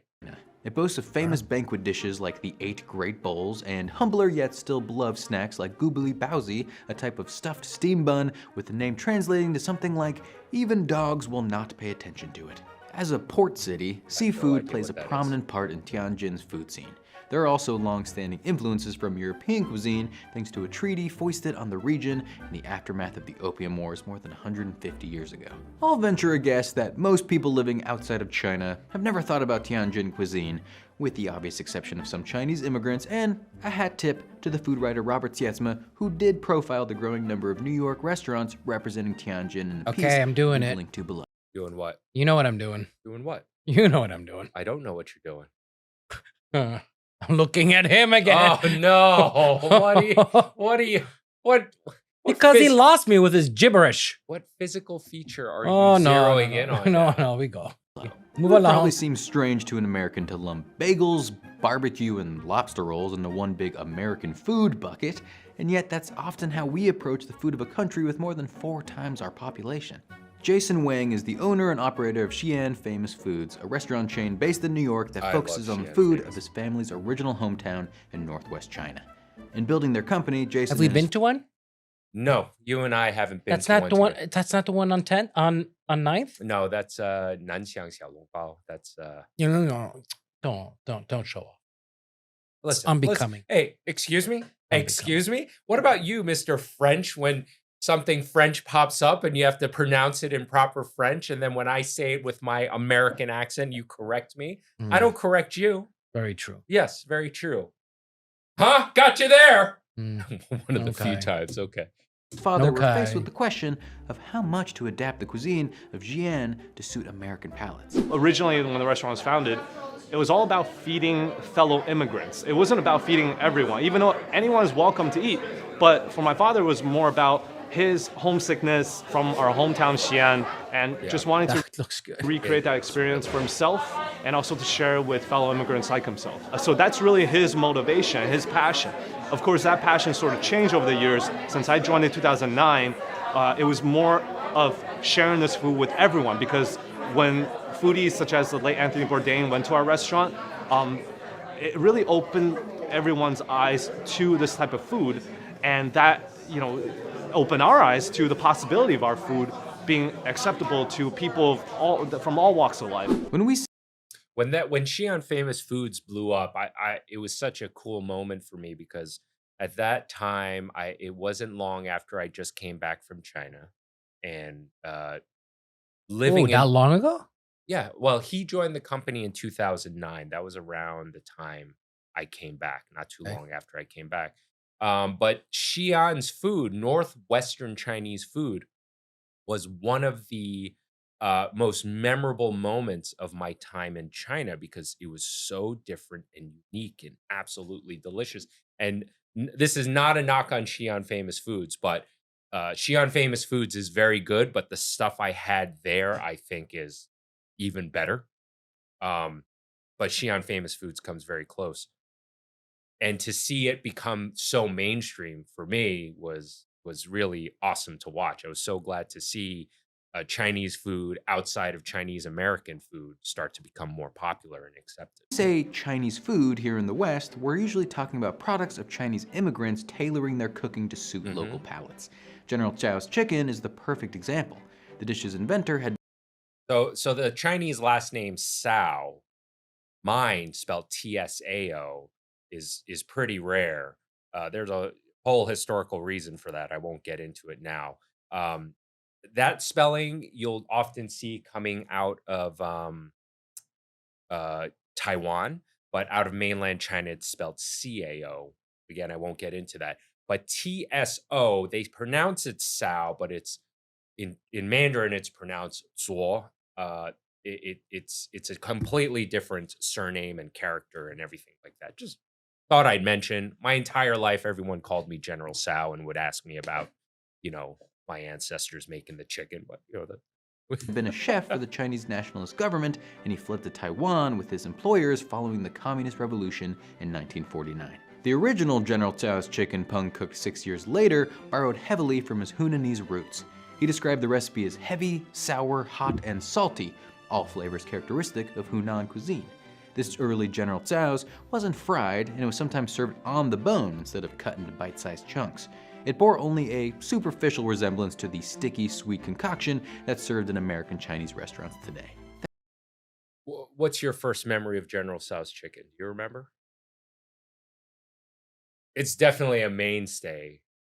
You see, like, I never did the Americanized Chinese food because my dad was like a staunch fan of Chinese restaurants and he knew his dishes. And so he liked all the weird dishes that so my introduction is like when you went to like birthday parties or you went to other like American households and they ordered Chinese food and that would be part of like what they ordered. Yeah, I would say it would always be lo mein, fried rice, and egg rolls, and General Tso's chicken, maybe shrimp and lobster sauce. If you gave that to my dad, he'd be like, "Oh, this is just dessert." I think there's two really. I'm generalizing here, but I think there's two main popular types of what people. No, maybe three, but I'm gonna say two for this. Two types of popular Chinese food in America. One is this Chinese American, General Tso's chicken, egg rolls, crab rangoon, stuff like that. Wonton soup, hot and sour soup, egg drop soup. What else? We said fried rice. We said lo mein. Then there was another type of Chinese food that was particularly popular in New York. I'm pretty sure in LA and California. If anything, LA and California is a little bit ahead of New York, but is Cantonese food, because a big portion of the first wave of, or maybe second wave of Chinese immigrants into America was from Canton. So that's the stuff your dad is probably referring to in like the Grand Hall restaurants in New York City is Cantonese food. So that's going to be stuff more like dumplings, right? Yeah, a lot of the dim sum. Yeah, Peking duck, even though Peking duck is from Beijing, but was popularized around that same time. Well, they did the same thing like when we opened a French restaurant. We had dishes from all over France, not just from our region. But char siu, right? The roast pork, crispy roast pig. Oh, mugu gai pan. Stuff like that. Also the ribs. Yeah, spare ribs. Roast duck. Those were all, and roast duck and Peking duck are two different things. Yes. Roast duck is marinated, whereas Peking duck is not marinated, but served with mushu pancakes and, stuff like that. So those were the two, I would say, factions. And then even before that, there was chop suey, which I never had. I to this day, I've never had chop suey. There's what else? What is chop suey? Oh. It translates to chopped bits in Chinese. Oh, so it's all the end of the dishes. Yeah, more or less. It's like fucking whatever. Yeah. I've never had egg foo young until much later in life. You know what it is? Yeah. It's all the toss up from when you're using a wok, everything that spills over, and they put it all into one bowl. I remember there was this one comedian I worked with for a short time. We were trying to develop a podcast, and he called me up. He's like, "Hey, I have this guest coming on. you know, their favorite dish is chop suey. You know how to make chop suey, right? You're Chinese. And I'm like, bro, I have never had chop suey in my entire fucking life. Just FYI. That version didn't hit menus. Is there a until the French dish that 1970s. like that's Americanized and that French everybody onion would soup? assume I would? You do know how to make that. I though. do know how to make that. When, according to the most popular story, Chinese-American chef Sung Ting Wang began serving his take on General Tso's chicken at the trendy Did he just Hunan say restaurant that for real? It did sound like something wrong. Oh, something wrong here. in New York Something City. wrong with His you. recipe was That- directly it did inspired sound by a like that. visit he took to Peng's restaurant in Taipei, Taiwan. He wanted to introduce Peng's famous chicken to the U.S., and he had some ideas for how to make it his own. Basically meaning he stole that shit and brought it over. Yeah. There's no stopping that though. I mean, it happens all the fucking time. All the time. I've stolen shit. So I mean, yeah. By frying the meat in batter and drenching it in a sweet, sticky sauce, he was able to adapt the dish to America's idea of Chinese cuisine. I'd eat the shit out of that. People loved his Americanized General Tso's chicken. Well, most of them did. One person who was quite irritated by the dish was Peng. He opened his own New York City restaurant in 1973 and wasn't thrilled to find that diners had already fallen in love with a bastardized version of his specialty. His authentic... How often does that happen? When the bastardized version gets more popular. No. Well, it hasn't happened to me yet. Nobody's, Yeah, true. No one's like outlived L'Oravage. you know, so. Definitely been a lot of French onion soup burgers out there. Listen, creme brulee is a dish that, you know, I remember being there at the beginning when it was, you know, when it was introduced to New York and then the rest of the country. Who introduced it? Danielle. Danielle. Oh, Le Cirque? Yep. Ah. It was creme That's right. You're right. Yeah, it's yeah, creme yeah. catalan, Yeah. and then he just renamed it creme brulee. Just fucking But took it's, over but, New but it's really a Spanish dessert. What's so crazy is that it's everywhere. It's Creme brulee everywhere. is everywhere. But it's like it's a perfect dessert. It's amazing. An You know? amazing dessert. chicken dish And it's didn't easy. stand a chance against the sweet and crispy variety in the US, and he was forced to adapt his recipe to be closer to Wang's version. Though I will point out that some version of the story have Peng himself taking the initiative and adapting the dish without interference from Wang. General Tso's chicken has its roots in Hunan, but most American Chinese food originates from a different part of the country. The Guangdong province, formerly known as Canton, Oh, there we is go. located on China's southeastern coast. By the mid-19th century, wars That's and where my economic family's crises from plaguing the region had pushed many immigrants to search for better lives Half your elsewhere. Thousands of them ended up in California with dreams of striking gold. California's gold rush wasn't as lucrative as those immigrants may have been led to believe, and the situation was made worse by discriminatory taxes and unwelcoming and, indeed, sometimes violent. A little more than Still, that. when A little transplants dark. eventually It found was a success dark as period business for owners. Chinese people. Opening a restaurant became a fairly common career choice. What was it called? The Chinese Exclusion Act? Straight up. I think that's what it was called. Well, they wouldn't let them buy the land. They wouldn't let Yeah. them. They would like no. And they wouldn't let women in so that we couldn't reproduce. They didn't want more Chinese babies running around the country. The majority of Chinese immigrants who came to the US America. were single men who didn't necessarily know how to cook for themselves. This created a market for Cantonese restaurants that could offer an affordable meal and a reminder of home. As the years went on, in the largest Chinese American communities like San Francisco's Chinatown, these establishments served authentic fare that catered exclusively to immigrants. Chinese love restaurants in San smaller Francisco's towns didn't Chinatown. have that luxury and had to find ways to appeal to local tastes as well.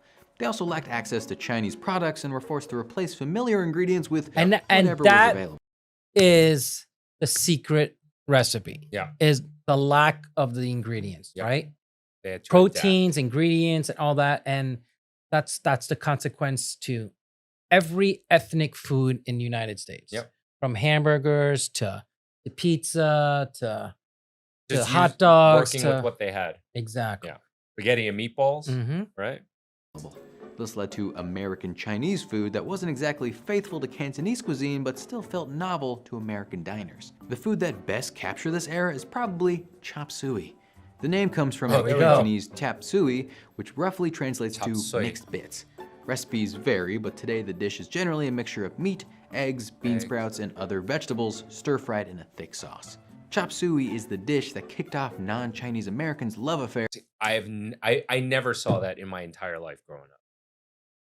Yeah, me too. I that's not something I would order. With Chinese food. In the late 19th Bean century, sprouts, it became the that's the favorite number meal one of poor white artists guilty living culprit in New York when it City. comes to food New poisoning. York's creative types were known to seek Yeah. out They immigrant-run restaurants that doesn't were get cleaned affordable out and properly. outside the mainstream. In the 1880s, a lawyer of reportedly bohemian tendencies invited journalist Alan Foreman to a meal in Chinatown. Foreman described the chop suey they ate there as a toothsome stew composed of bean sprouts, chicken's gizzards and livers, calf's tripe, dragonfish dried and imported from China, pork, chicken, and various other ingredients sounds which I was pretty bomb. unable Yeah, to right? Foreman wrote in his article, the meal was not only novel, but it was good. And to cap the climax, the bill was only 63 cents. Proto-foodies even were better. soon telling everyone they knew about this little-known 4,000-year-old cuisine they had just discovered. Chinese restaurant owners welcomed the new business. These establishments became trendy places to eat, and chop suey was the And it hottest could dish charge on the a menu. hell lot It more. was so popular that many Chinese-American restaurants at the turn of the 20th century were known as chop suey houses. True. Despite the acceptance of Chinese food into the broader culture, racism against Chinese immigrants was still prevalent in America. Oh, I think Ironically, into some saucy anti-Chinese bits. xenophobia contributed to the Chinese restaurant boom of this period. The US government passed the Contributed. Chinese Exclusion Act in 1882, barring Chinese laborers from immigrating to the country and residents from becoming citizens. The law impacted a huge number of Chinese immigrants working as farmers, miners, and railroad and factory workers, all jobs considered laborers. There was a loophole, however. Some Chinese business owners were eligible for merchant visas created as part of the Chinese Exclusion Act. This gave them permission to travel to and from China and sponsor employees from their home country. In 1915, restaurants became one of the few businesses that qualified Chinese. Yeah, so 1915. Yeah, so I think I was right. Around the late 1800s, all this was going down. Entrepreneurs for merchant visas. Working in the restaurant industry was suddenly one of the only legal ways to live in the US as a Chinese immigrant while having the freedom to visit home, and the Chinese restaurant industry exploded in America as a result. Between 1910 and 1920, the number of Chinese restaurants in New York City. Let me know in the comments below if I'm not mistaken. Middle America dishes like chop suey and egg young are still pretty popular, right? In fact, there's one. I remember seeing something on YouTube. There's one chop suey house in like Minnesota or something. Yeah, one of the oldest oldest Chinese restaurants in America. is like Midwest. Yes, and it's this, dude just as Chinese as me with a full-on Southern accent. Yeah, but he's Boggles- like how many Yeah, generations he's in? several generations in. Quadrupled. The major catch was that restaurants had to be high grade to win approval from the Immigration Bureau. Chinese restaurant owners were quick to adapt, transforming their chop suey houses into chop suey palaces. Is with that gilded moldings and why other the nods old to restaurants were so ornate? Wow. Because the old ones Right. are so ornate Yeah, and yeah. beautiful Yeah, oh, and yeah, everything yeah, like yeah. that. And everything new is like, no, four walls, Right, tables, right. eat, get out. Right. Man. I had no idea. Damn. Yeah, I mean, listen. Wait, rewind this. Yeah. Rewind that. Because I don't like for those of you who are not from New York, and I'm sure from people from San Francisco and LA can relate to this. But man, Chinese restaurants, Were I remember when beautiful. they were huge, massive, fucking beautiful places. And then I remember the one that I still hold dear to my was the Blue Lotus on 86th Street between 2nd and 3rd. It was just a massive, massive restaurant. Yeah. But beautiful. The leather couches and booths, Yeah. but deep.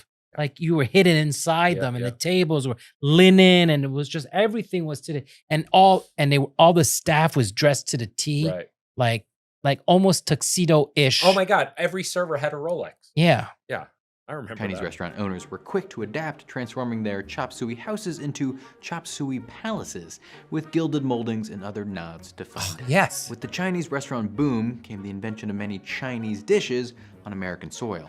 Modern egg rolls likely appeared in New York City restaurants in the. Yeah. So my entire time in China, I never saw an egg roll like that. My entire life growing up, the first time I saw an egg roll was at school.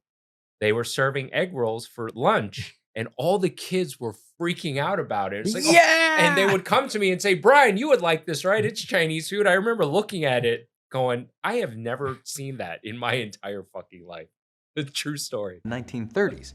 The American egg roll has a thicker skin and is substantially bigger than Chinese spring rolls. Beef and broccoli was born out of resourcefulness. While the stir fry of beef and vegetables would have been right at home on a Cantonese dinner table, it would have looked a little different than what you usually see here in the States. The traditional version of the dish uses geilan, or Chinese broccoli. The item wasn't easy to find in the US, so chefs swapped it for a different green vegetable that was readily available at local markets. Chinese-American Kung Pao chicken is another product of compromise. The recipe originates in China's Sichuan province. There, the Sichuan So I had this foreign exchange student from Beijing living with me when I was growing up. And we, on the weekends, we would work at my dad's gas station, at the mini mart, pumping gas and stocking shelves. And there was, on Sundays, it was just the two of us. The repair shop was closed and only the gas pumps were open. So on Sundays, we were allowed to order lunch for ourselves. So I remember this, one of the first times this kid was working a Sunday shift with me. And keep in mind, I was 13, he was 15. One of the first times he worked this Sunday shift with me, he was looking at the Chinese menu and he goes, "Oh shit, they have Kung Pao chicken." And he was super excited. But then when he got there, And when he got there and he opened it, he looked at it and he just straight up went, "This is not fucking Kung Pao chicken. What the hell is this?" He was so pissed off. And he took 2 spoonfuls and he said to me, "Brian, this is the worst Kung Pao chicken I've ever had in my fucking life. What is on peppercorns and Gong it's Bao not. Ji Ding give the chicken dish a spicy, mouth-numbing quality known as mala. Szechuan peppercorns were outlawed in the US from 1968 to 2005 because they were potential carriers of a disease called canker. While not dangerous to humans, it was considered a danger to citrus trees at the time. That meant Chinese American chefs in the late 20th century had to get creative when adapting Gong Bao Ji Ding. Their take on the dish was much less spicy, with bell peppers and a slightly sweet sauce. Not There long you after go. the peppercorn ban went into effect, Richard Nixon made his historic 1972 visit to China. The Only trip marked the Nixon can first go to time the United China. States president stepped foot in the People's Republic of China We got since a the bad country was rap. He founded was- in 1949, and it sparked a new fascination. What were you going to say? one of the best presidents we ever had. Oh, yeah? Yeah. Yeah? Why is that? Well, first of all, he won by a landslide, like the biggest differential. But wasn't that all scammed? It was... What? the- You even know why he got something about some tapes, Yeah. some shit he said, right? Yeah, he was recording, but it was the Watergate. Watergate, yeah, Watergate. But let's not get into this Oh, episode. okay, you're right. Right now is not a good time to get into any fucking politics. I don't want to touch that. You are absolutely right. Moving on. Chinese culture in the States. The American public was suddenly interested in trying I met Chinese him. cuisine beyond the westernized At Le Cantonese Cirque. food they knew. Oh. Szechuan fare rose in popularity. This in turn helped make Kung Pao chicken a Chinese menu mainstay in the US, even amongst restaurateurs hailing from different regions of China. Modern American Chinese food came from Chinese cooks of different backgrounds borrowing dishes from their competitors and perfecting them. This is how crab rangoon ended up in Chinese restaurants, even though the dish Okay, another one. Never heard of crab rangoon in my entire life until I think I've only recently had it for the first time, and it was terrible. Yeah, I'm not a fan of crab rangoon. That and shrimp toast, both of them I do not like. Yeah, I remember, but you know what? Yeah, let's take a guess why they invented shrimp toast. Why? You tell me. They got rid of this has got to go soon. I'll tell you this much. So Wait, am I doing an Asian accent? you just Oh did. fuck, no, Yeah, this is a Marcel It's accent. a Marcel accent. I'm thinking of my yeah, dad. Yeah, his Marcel's his dad. He's a Frenchman. Yeah, he's a Frenchman. That's I could part do- Chinese. No, I No, could- he's not Chinese at all. He's as French as it fucking gets. Rest in peace, Marcel.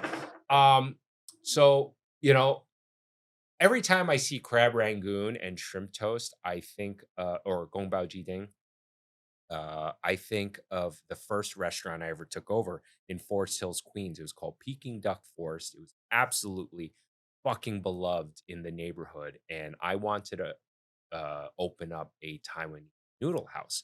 And this was the time when David Chang's Momofuku noodle bar was really exploding. So my vision was to do a Taiwanese version of Momofuku, essentially. And I took money from my dad. He invested into it. And the intention, again, on my end, was to open up this noodle house. But He's like, let's find an existing restaurant and convert it into your concept. I said, okay, that sounds smart. And then we took over and he said, okay, Brian, so now you have to do this menu and your menu simultaneously. I don't know how to cook any of this food. And stuff like crab rangoon and shrimp toast and fucking egg rolls and all this stuff, I have no connection to. So yeah, but unfortunately nobody else does it. But what they do is they buy all this stuff pre-made. Well, this place did when I You mean they made fresh crab? They made crab rangoon. But why? But it was listen, other than the skin, they made everything. And looking back on it, I really should have embraced it more. I took all these things off the menu. Business at this restaurant plummeted because no one gave a fuck about Taiwanese noodles. And it's certainly more, Taiwanese cuisine is more popular than it's ever been now.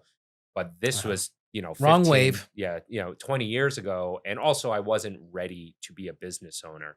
But every time I think of crab rangoon and shrimp toast, it's a very expensive lesson. I remember that I should have been more open-minded and accepted this cuisine for what it is, and it's American cuisine. And guess what? Say what you will about America right now. I am American, and I should have embraced this part of my culture a bit more. But yeah, this restaurant was cool. They made the shrimp paste for the shrimp toast totally from scratch. They made a lot of dim sum from scratch. I kept some of the stuff, but a lot of it I took off the menu. And like I said, it pissed off the customer base in Forest Hills and eventually shut down after. Wasn't invented in one. Victor Bergeron conceived the appetizer, consisting of fried wontons stuffed with crab or imitation crab meat and cream cheese, for his American tiki bar chain, Trader Vic's, in the 1940s. Trader Vic's food and aesthetic emulated the American public's fairly uninformed idea of Polynesian culture while sharing few similarities with that part of the world. Instead of drawing inspiration from Polynesian Is there a tiki bar on here? I thought there was... Oh, around the corner Yeah. from our... Yeah. Oh, I'm not saying their name. Oh, are they part of the... Yeah, they're all part of the... Oh, they're all part of the same... Well, there's this one sick tiki bar that opened up in the East Village that I've been to a few times. Opened up my metalheads. Actually, that's where I got that tiki. Do they have food? No, they don't have food. Oh. Yeah, but we should go there sometime. We want the food. I have an inn. We can go eat around there first and then go to the... we want the tiki bar food. Tiki bar food? Why don't we just get tiki bar drinks and food somewhere else? Well, don't break the studio. Cuisine, the chain's founder invented new cocktails and dishes from scratch that would feel vaguely exotic to his American clientele. Sometimes it worked. Trader Vic's was probably the birthplace of now classic tiki cocktails like the Mai Tai, a mixture of rum, lime, orgeat, orange curacao, and simple syrup. The food offerings diverged from the cocktail menu's tropical island themed. A Chinese-American bar back at Trader Vic's named Joe Young influenced the restaurant's cuisine, which is why the food skewed more Chinese than Polynesian. According to Victor Bergeron's granddaughter Eve, Trader Vic came up with crab rangoon while experimenting with wonton wrappers in the 1940s. Even by the standards of American Chinese food at the time, the recipe stretched any ties it had to Chinese cuisine. Even the name betrayed its confused identity. At the time, Rangoon was the name of present-day Yangon in Myanmar. No shit. I actually always wondered where that came from. Nothing to do with China, Polynesia, or cream cheese. Crab Philadelphia would have been a more appropriate title. Despite all this, Crab Rangoon was a hit with Trader Vic's customers. The cream cheese and crab dumpling was so popular that it spread beyond the chain and ended up on Chinese restaurant menus across the country, where it remains today. How much have the intervening years changed the landscape for Chinese food here in the States? As part of a new generation of Chinese-American restaurateurs, Jason Wang has a unique perspective. I grew up in a small town, Michigan. When I was first there after immigrating to the US, there was no black vinegar in the stalls. There was barely soy sauce. There's no lamb, there's no cumin. So you had to get that from the nearest big city, right? So, but I'm happy to say, things are much more accessible now. Things are online now. So we're definitely heading towards the direction where things are more accessible. People are becoming more sophisticated with their palates and being able to enjoy more than just chicken and broccoli. The influence of Chinese cuisine outside of China isn't limited to the US. As I covered in our episode on ramen, the noodle soup comes from the alkaline lamian noodles that Chinese immigrants brought to the country. It's believed that Chinese cooks in Japan first had the idea to serve the noodles in a salty broth with pork, fish cake, and nori seaweed in the year 1910. In India, Kolkata is famous for its Indian Chinese food. Hakka Chinese traders traveled to the city in the late 18th century and brought their cooking with them. Ranveer Brar has done some Chinese Indian food. That sounds wild. I'd eat the shit out of that. Probably make you shit real bad afterwards too, but worth it. Let us know if you know more about Chinese Indian. Love to hear more. Centuries later, India is home to Chinese-inspired dishes like Manchurian, which consists of fried chicken or vegetables in a sweet and sour sauce. India also has Szechuan sauce, made from shallots, garlic, and dried chilies instead of Szechuan peppercorns. Australia is home to a brand of Chinese food all its own. A major wave of Chinese migrants came to the country in the mid-19th Like when you go to France, Chinese food there is like, what? Oh, yeah? Yeah, it's totally different. Oh, shit. Yeah. It's more geared towards a Vietnamese influence. Oh, very interesting. Oh, yeah. That's so... If I go with you, can we go to one of these places? Yeah? I would love to see what that looks like. It's so interesting. Guga.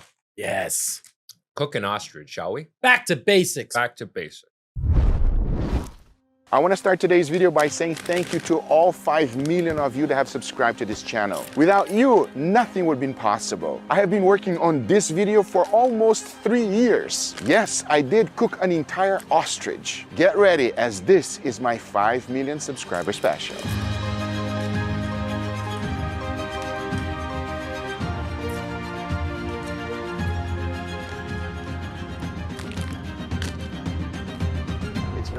That guy right there. There was a After minute a few in the hours 80s of driving, we find when ostrich meat was popular. Do you remember that? No, I don't. I used to serve ostrich I was born in fillets. the 80s. Huh? Huh? finally arrived here in this farm. Now, I've been talking with Joey on the phone for quite some time, but I haven't met him yet. This is Joey, the owner of the farm, and the definition of American Ostriches are toughness. You'll see what I mean real shortly. Because as soon as we got to know each other, he immediately introduced me to his puppy. Nice to meet you, Joey. Nice to meet you. Oh, well, I guess that's the big boss. Puppy? That's the big boss. Can I pet him? Yeah. Oh, he's good. not gonna give me trouble. Oh, wow. He's the real boss, huh? He's the guard dog and he means business. And the first thing to do is to take a look at the farm. As you can clearly see, they live in the pasture, wild and free. It is the way they're supposed to be Where are raised. they, in the Midwest? Unlike other farmers, idea. where they Florida? live their entire lives in feeding Where are they? rods. And by now you notice one mountains in thing. the back? Some are black and others are gray. And here's why. So right now, Joey, you're taking us to the breeders. Is that what this is? Yes, this is the adult birds, call them the breeder field. What is that on their butt? That is, believe it or not, their penis. Really? Yeah, only when it's breeding season. See how his legs How turn come red? it's like so pinked up and that one is red all up? It looks like it's ready to go. Oh yeah. You know, if you walk, you couldn't walk across this field and live. We'll go in there. Yeah. What? Talk about raw Joey, dog. are you serious? Come on, let's walk.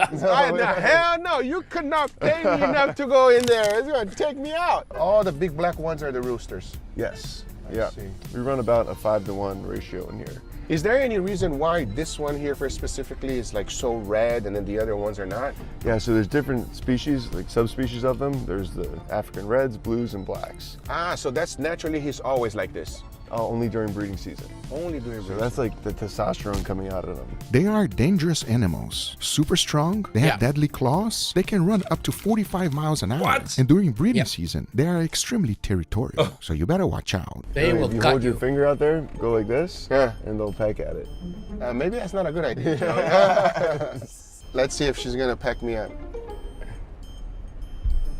Oh yeah, oh she got it. It's that guy right there. What the hell just happened? Thank God they don't have no teeth. Thank God they have no teeth. Whoa, whoa, But they have whoa, whoa, talons. Chill out. Oh, Whoa, God, get out of there here. you go. Oh, it's getting a little bit out of hand over here.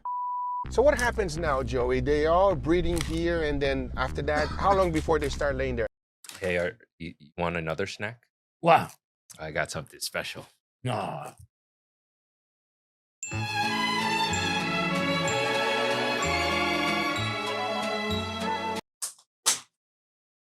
Oh, it's in a container. Some of my mama's cooking. Show the camera We got some Korean barbecue and some fish crab cake, like egg cakes. They're eggs. Oh, So they're laying eggs constantly. You don't eat the bone. And how many eggs she lays in a year depends on how many cycles she goes through. How many times do they breed a day? The roosters, probably 10 times a day at least. Oh, wow. Yeah, They got a lot more stamina than me, boy. That's a lot of jelly. That's a lot. Every day between 5 o'clock to 7, Joey collects all of the eggs. One good ostrich can lay up to 100 eggs a year. That's a lot of jelly. These are the biggest eggs on Earth, weighing anywhere between 3 pounds to 5. They have super tough shells, and they take twice as long to hatch as chicken eggs. It's literally equivalent to like 2 dozen eggs. Right now we're going to the incubator room. Incubator. So you actually breed the whole thing? Have you cooked with ostrich eggs? Oh, you have? I've cooked with emu eggs before. I've never cooked with ostrich. They're blue, right? Like dark. green, emerald. Yeah. Yeah. From start to finish? It's all vertical here, yep. Oh, wow. Holy moly. That guy's This coming is out. crazy. Oh, wow. It's there's a hatching crack right in it. now. That is insane. How many you got in here right now? There's 72 per incubator. Now, Joey, I'll tell you one thing. I already broke one of those shells, and it's pretty hard. So, Tough. the It's a hard birds. shell. They have a muscle in the back of their head called the pipping muscle. It'll involuntarily pulse until they're out of the egg. Oh, really? And they kick the rest of the way out. What? Believe me when I I never tell knew you, about friends, that. the shell is like a rock. And if you don't take care of them when they're here, they will not hatch. What did you just say? You return them by hand every 3 hours. Every 3 hours? Yep. So no sleep. Who does that? She does that? So tell my people here, what's your name? Bobby. Bobby, you don't sleep. No, I get up, I sleep. And then you turn the I eggs. turn the eggs, I go back, sleep. This is Bobby, and if I'm being completely honest, a true American ostrich hero. She makes sure all ostrich babies are hatched properly. Look at that. That is insane, brother. That's a little beak right there. Oh, wow. These 11 will hatch today. Today? Today they'll all come out. Oh, wow. Likely. I'll start putting them in here. Okay. This one's ready to go. So we're about to hatch all of these eggs. As you can clearly see, one of them is pretty much almost out. We're gonna hatch a few right now. This is the hatchery. Okay, this So is the a great hatchery episode. process is dirty. Okay. So we'll put these all in here. Do you allow the process to take by itself, or do you help out at all? If you help them too much, they'll kill them.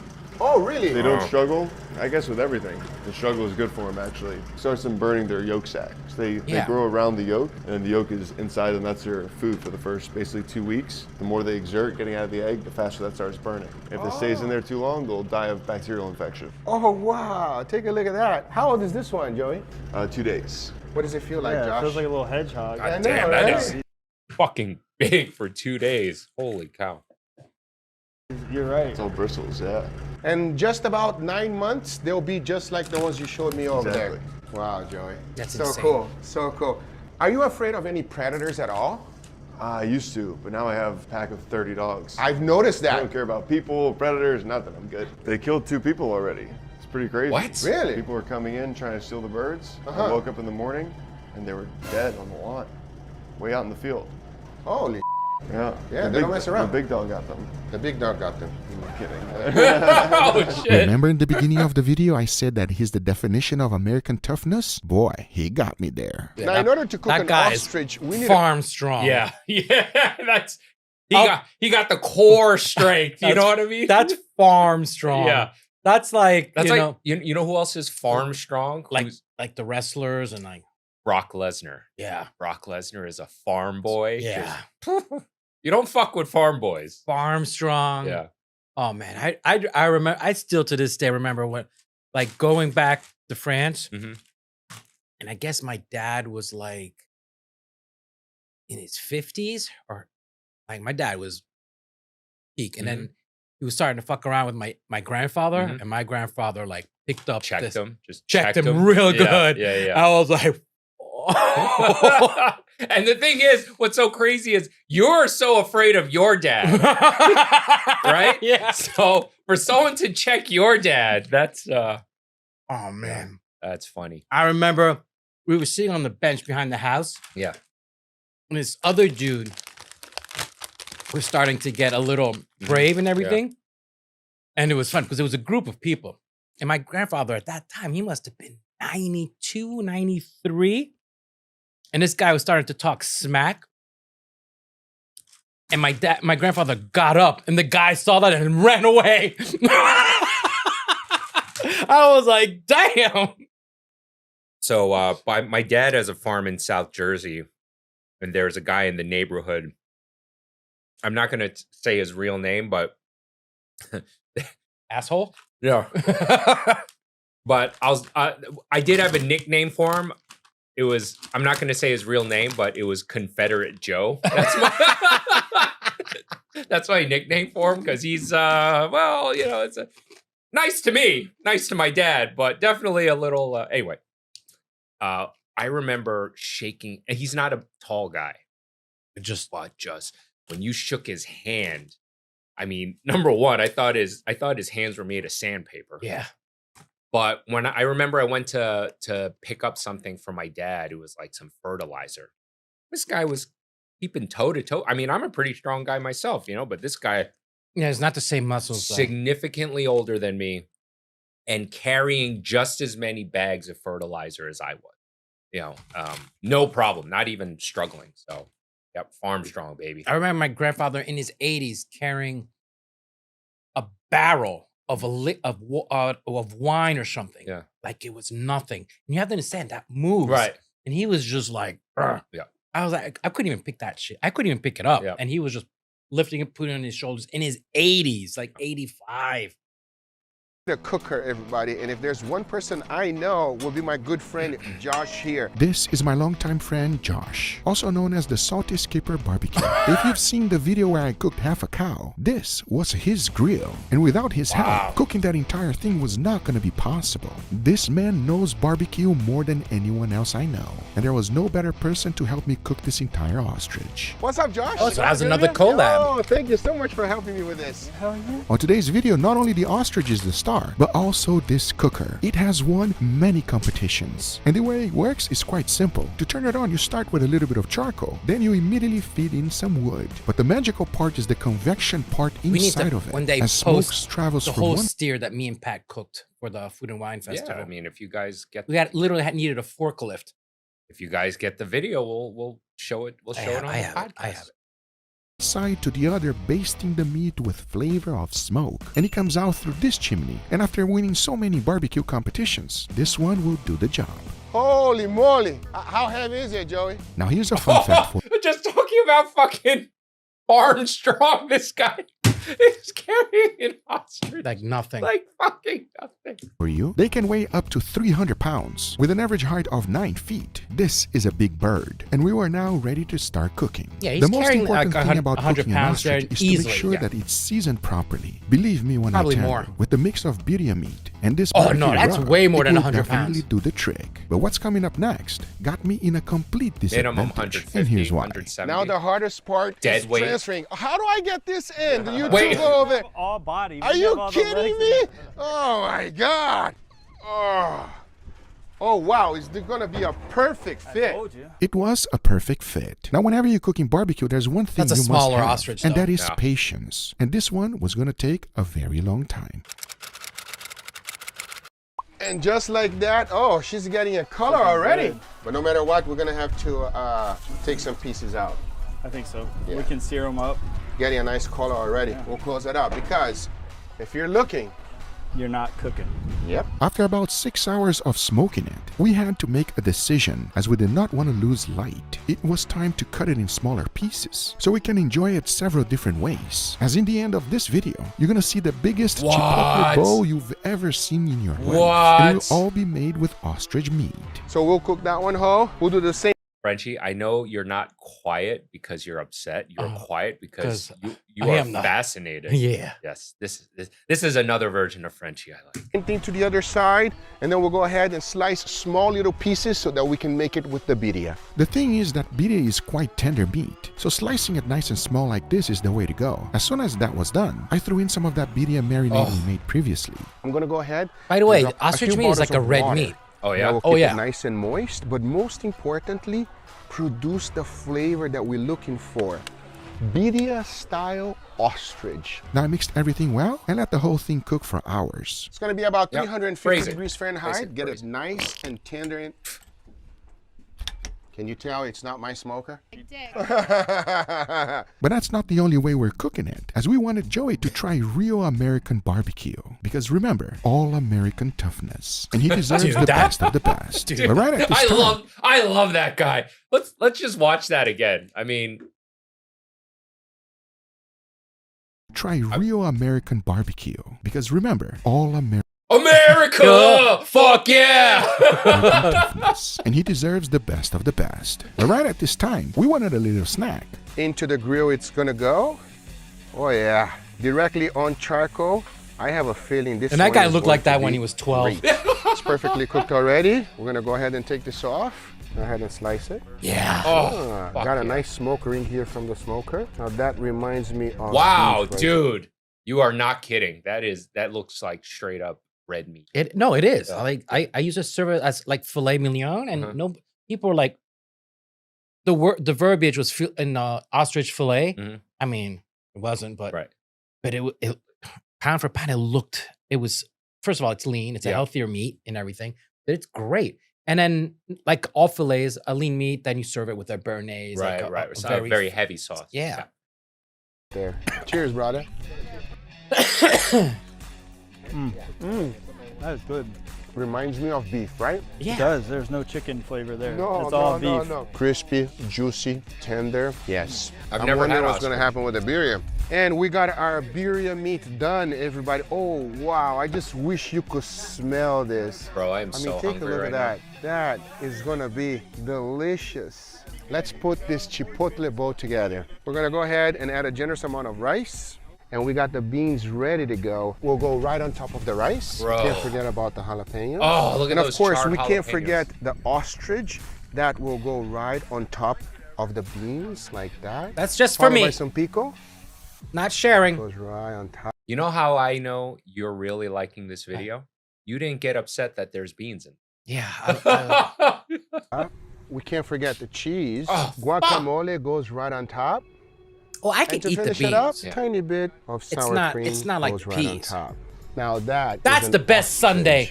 Chipotle bowl. That's the best looking bowl is sundae ready. I've I ever cannot wait to seen. taste it, and Josh is bringing the legs right now, which looks incredible.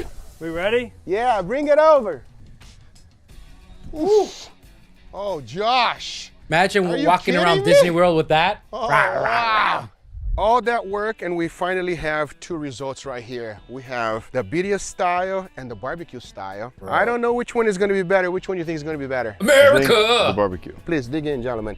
Get a little bit of everything and let me know. Cheers. Dude, look at that guy. I know. His hands. Look at that hand. That hand is like. That's pretty good. Bro. That's really good. We're like two giggly girls. Like, Look at that. I know. Like grabs your fucking head and crush like a tomato. I'm gonna Wow. have to go back for a little more. 'cause Wow. That is, The flavor of the meat is incredible, and it reminds me of beef. If somebody is blindfolded and they taste that, they're gonna think it's just beef. Let's try this one here. Please dig in, guys. Let's see. Okay. Wow, that's tough. Joey, what do you think? We gotta pick a vote. If you like barbecue, like ribs, Yeah. that's your thing. Yeah. If you like more Chipotle style, this is it then. I don't think you can go with either one, but you gotta pick Either way's one. pretty good. You gotta pick one. If I had to eat it Dude, every can day, you imagine if I would eat that. Guga launches again ostrich meat again? All because of Oh, Guga? wow. Yeah. Yeah. I mean, I'm tempted to, I'm sure Pat could get it, Oh, right? yeah. Yeah. But We should. maybe I should put ostrich on the menu. Would you guys want to see ostrich on the menu at Mission Sandwich? Let me know.